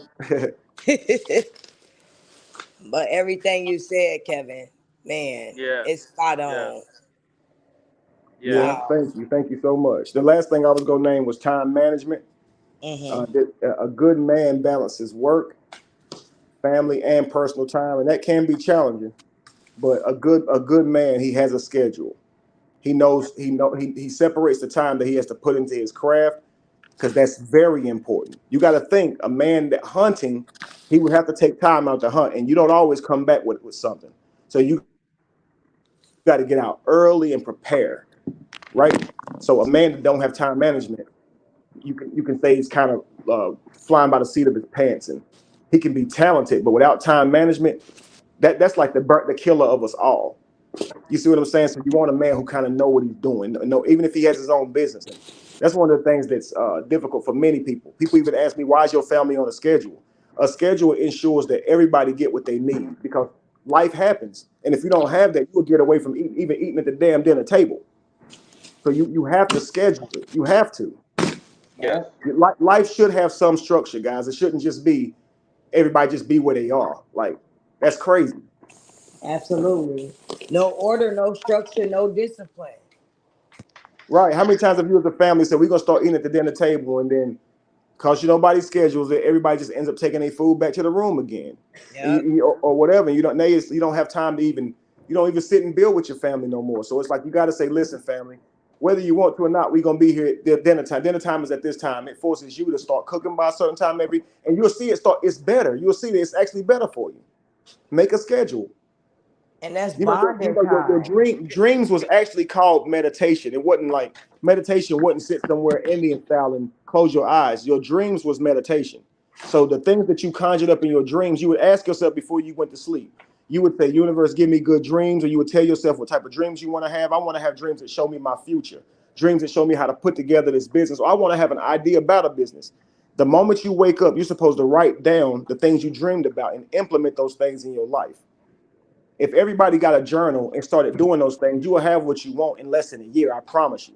Life can be so distracting, and often we'll dedicate our attention to somebody who's trying to attack us. But if you just focus on your inner workings, you can have whatever you want in life. Use your dream time as your manifestation time and say, "Hey, I want to be in tune with myself to find my way." And whatever comes to your mind in your dreams, you wake up and you write a schedule out. You write down point A to point B and literally really do it. We really do it. Do those steps because the gap between you and your future is action. I Yes. always say Yes. I always say that everything will come in due time, and I don't mean DUE. I mean DO. That when you actually get up and do it, you'll have it. I promise you. You have to do the work though. So Yes. it's in due time, DO time. When you get up and do it, like if I say I want to be a musician, when I start being a musician and I don't wait till nobody to sign me. I start doing it. I write songs. I go to the studio. It's only then that I can be recognized as that. So even if I said I want to be strong, I can be strong, but it's in due time. I got to get up and go do it. Yes. If I don't do it, I'm gonna stay the same, right? Right. Yes. You have to Can I? put that work in. I'm gonna say something, Kevin. You speaking it, man, because I was just about to touch on dreams. I was gonna touch on it from a when you ended. I was gonna say something about dreams, right? Um, Mhm. but you end up going into the dreams and what is purpose for, right? Um, but I was gonna say when you're giving these attributes that what woman should look for, I was about to say at the end because I didn't even know you was gonna touch on dreams. I was gonna say women cannot be a dream killer. They cannot kill that man's dream. And this is No, the they have to thing. nurture it. Yep. That's right. Because men are visionaries. We're visual creatures. And oftentimes, if a man has a desire to do something, but the woman don't see it, that doesn't mean put negativity on it. Because once you doubt it can be done, he'll come off of that dream and forget about it, as if well she because his main goal is to cater to his woman. And if his woman is not happy, he's not going to. He don't want to do things outside of her happiness. So Facts. sometimes what Kevin just said is that woman has to get behind and nurture that thing. Say, you know what, King, I'm gonna get behind you, and if that's what you want to do, I'll start doing the research. I'll start doing this because over time he wants to just make sure that he is in a place where he has time to to be with his woman. He want to be financially free enough to be with his woman, where he's not always out hunting. So that I Right. just wanted to say that, Kevin. D-Ham, listen, man, we built our, listen, brother, because soon as you said that, my brain said epiphany, right? Oh, So, Yeah, so check this out. The reason that women often struggle with that is they don't believe in themselves, yeah, okay? Believe in themselves and right, their ability to choose a good man. So they often don't have good faith. But if she trusted her ability right, in the man that she chose, when he gave her his dreams, she would say to herself, she would smile and say, "I love when you talk like that because that's how I see you." right. If you said, I see me, I see, baby, I had a dream that I Mm, was doing this and doing that. She should smile and say, I'm so glad you saying that because that's how I see you, baby. That's why I chose you because I believe in you. wow, You Yep. see, wow. a woman will have a man feeling like, man, he can do. Okay. Y'all remember when the relationship with my brother and his ex first ended?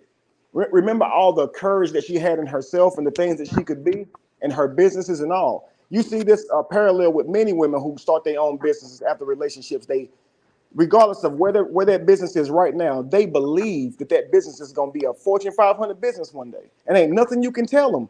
I used to watch Right. Kevin Samuels tell them, like, the chance of this real estate business really making that kind of money is rare, slim to none. Only like 0.2% of real estate agents make that much, and they'll be like, "Well, I'm going to do it, and I don't care." So it's like, Yeah, if you take that faith that you have in yourself and put that in your man, that's like the problem with relationships is that women won't put that kind of faith in their man. right, But that kind of faith comes from them trusting their ability to choose. Know why you chose that man. You got to see something in him. So when he show you glimmers of that, you got to cultivate it and say, "I'm glad you said that because I can see that in you. You are mighty. I can see that in you."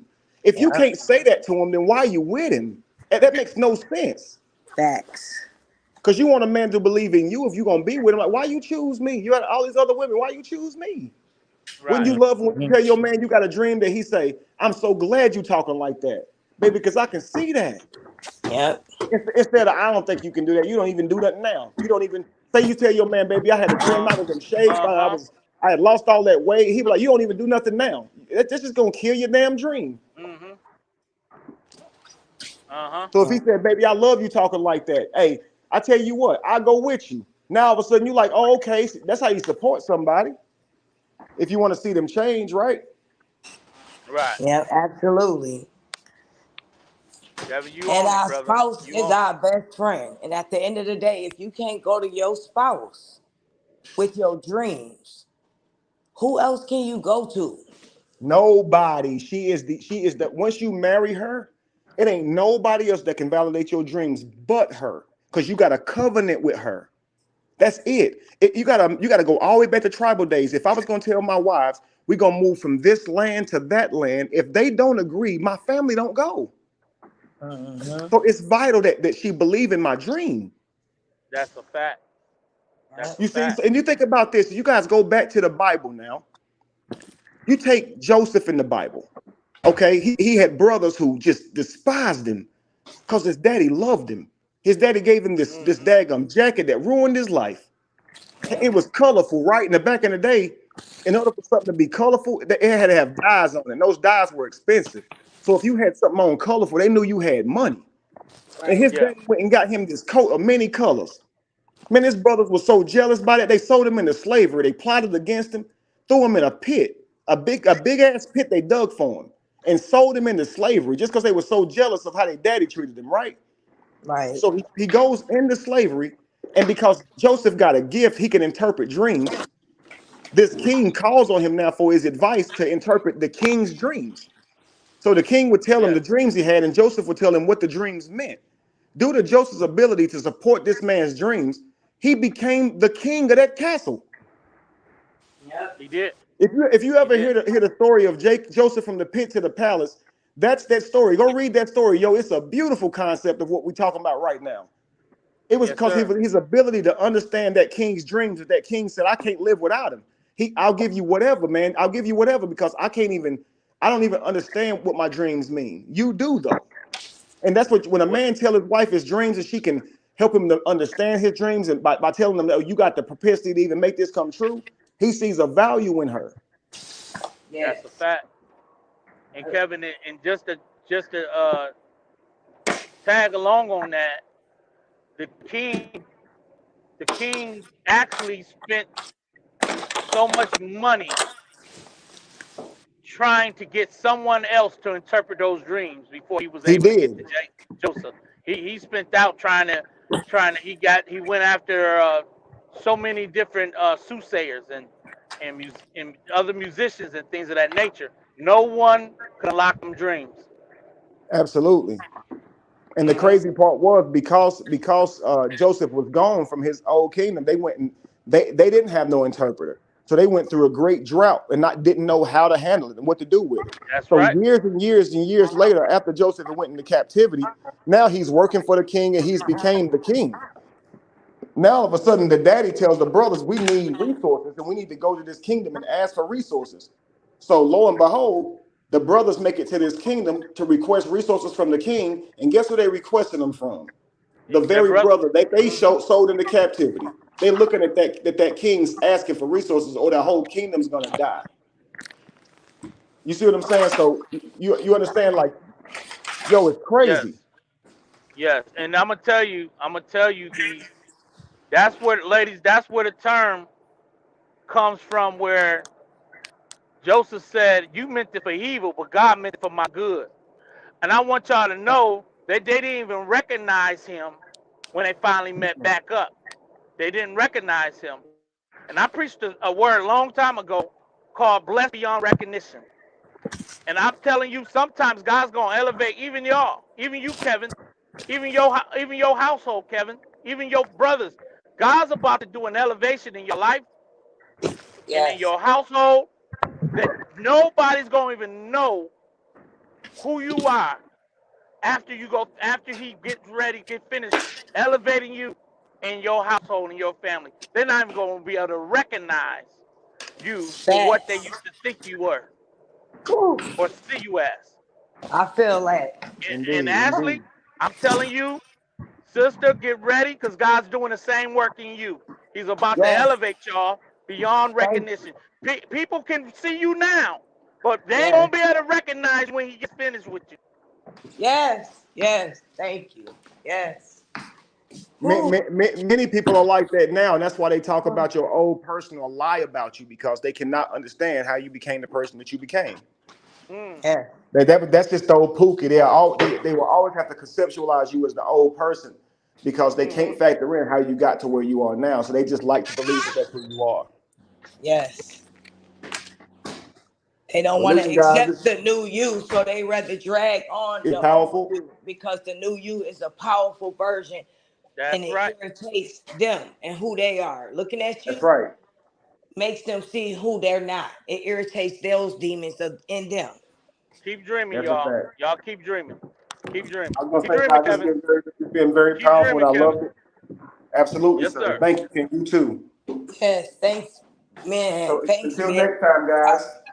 Yes, sir. Thank Kevin, you so much, Ashley D, and you keep doing what you're doing.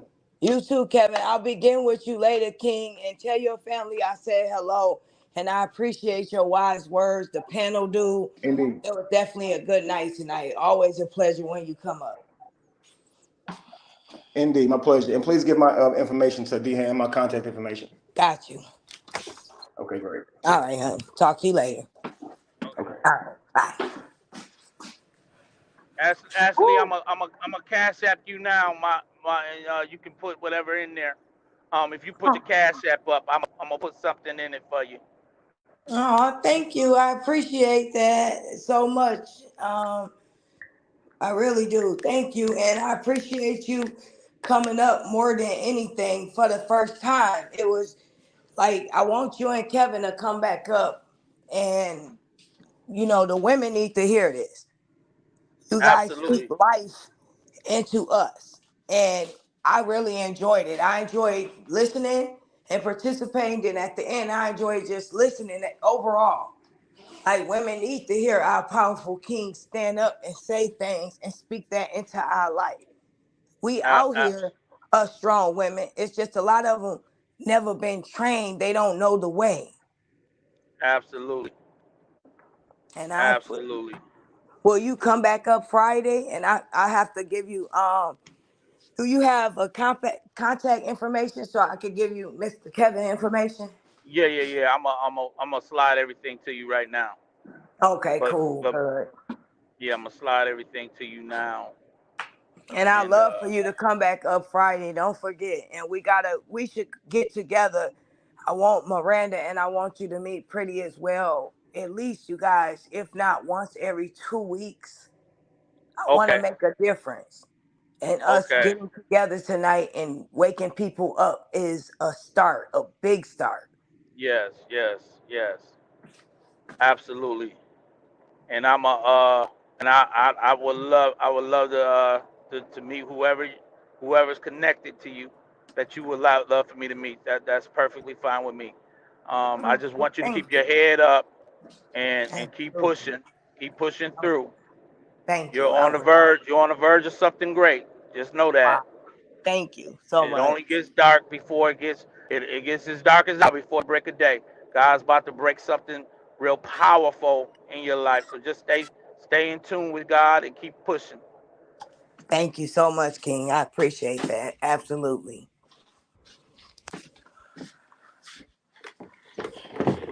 All right, you got it, sister. All right, y'all be blessed. Okay, you too. Thank you, honey. All right. Bye. Miranda. Hello, are you woke, sis? I got the chills tonight, y'all. Just listening to our kings talk and everybody sharing their story and being open minded and things like that. It means a lot to me. Even if it was just a small amount of us in here tonight, we have to pour into each other more positivity, you guys.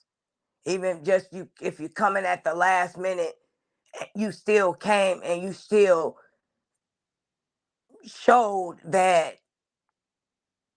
consideration. You know what I mean? And that's what our community lacks of consideration. And the key word he said is empathy. We need to do better on our end. If we do better on our end, we can block out the foolishness. We can block out the negativity so we can continue to push forward and teach this generation that's coming up behind us, you guys, because it's a dark world now. And we have to be able to maneuver between that and decipher the real and the fake. And today was just a new beginning and a breakthrough for not just me, but for all of you in this chat at this moment right now, you guys. Something great is about to happen for you. You were not here for no reason. You was here for the right reasons. You are destined for greatness. You were in nobody else's chat right now but Ashley D. And everything they spoke into me, I'm speaking that into you. Your destiny and your purpose is great. You have a good, pure, genuine heart. You is in Ashley D's chat right now, and you use your own better judgment. You judge me based off of me and my actions and what I show you in my heart versus what somebody else write and paint for you. And not just for me, you guys. Going forward, judge people based off of their actions. I hope to see each and every one of you all Friday. I wish you all a safe, blessed day tomorrow. Start your day off positive. Put your sticky notes up. Speak into your mirror. I am, I will. I am Ashley D. I am best-selling author. I am a woman of God. I am love. I am caring. All of those things. Speak that into your reality. Whatever your reality you want it to be, manifest that into your life. Let's get rid of this darkness and start bringing some more light into this world. And it starts with you. I love each and every one of you all. God bless you. Take care. I will be meeting with you Friday. I'm going to allow Miss Lisa and a few others to come back up that was not able to share their story tonight. I didn't want to mix the two, but we heard a little bit about her story, and I want to let you know you inspire a lot of women that are out there that has listened to you, that does not know how to continue to go forward, or that is going through the same thing as you, but they're not as vocal as you are. So thank you, Miss Lisa, for taking time out of your day and sharing your story with us.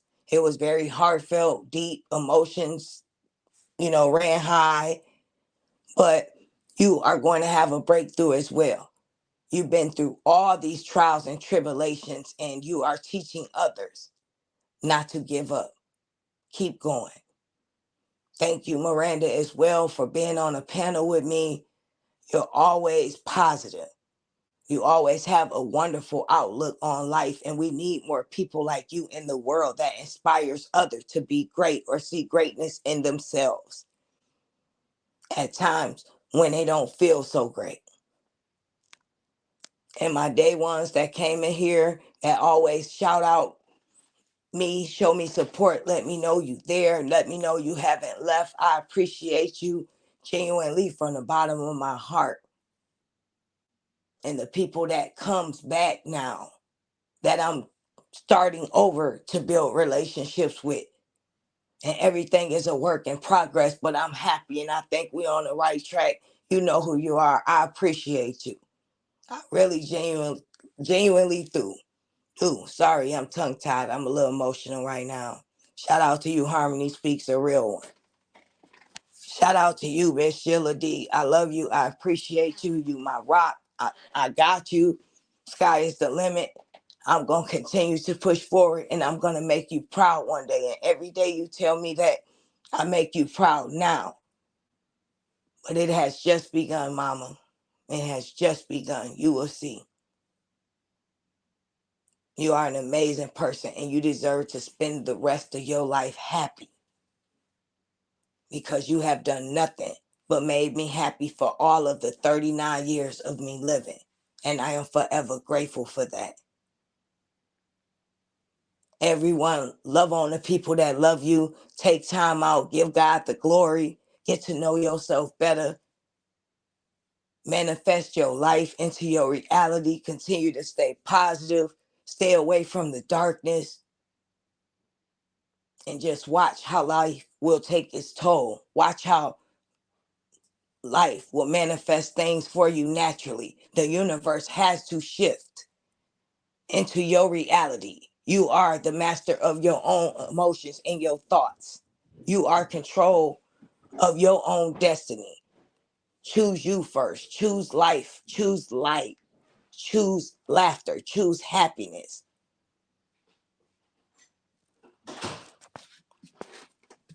I am Ashley D, you guys. I am going to go. I love you all. Take care of yourself.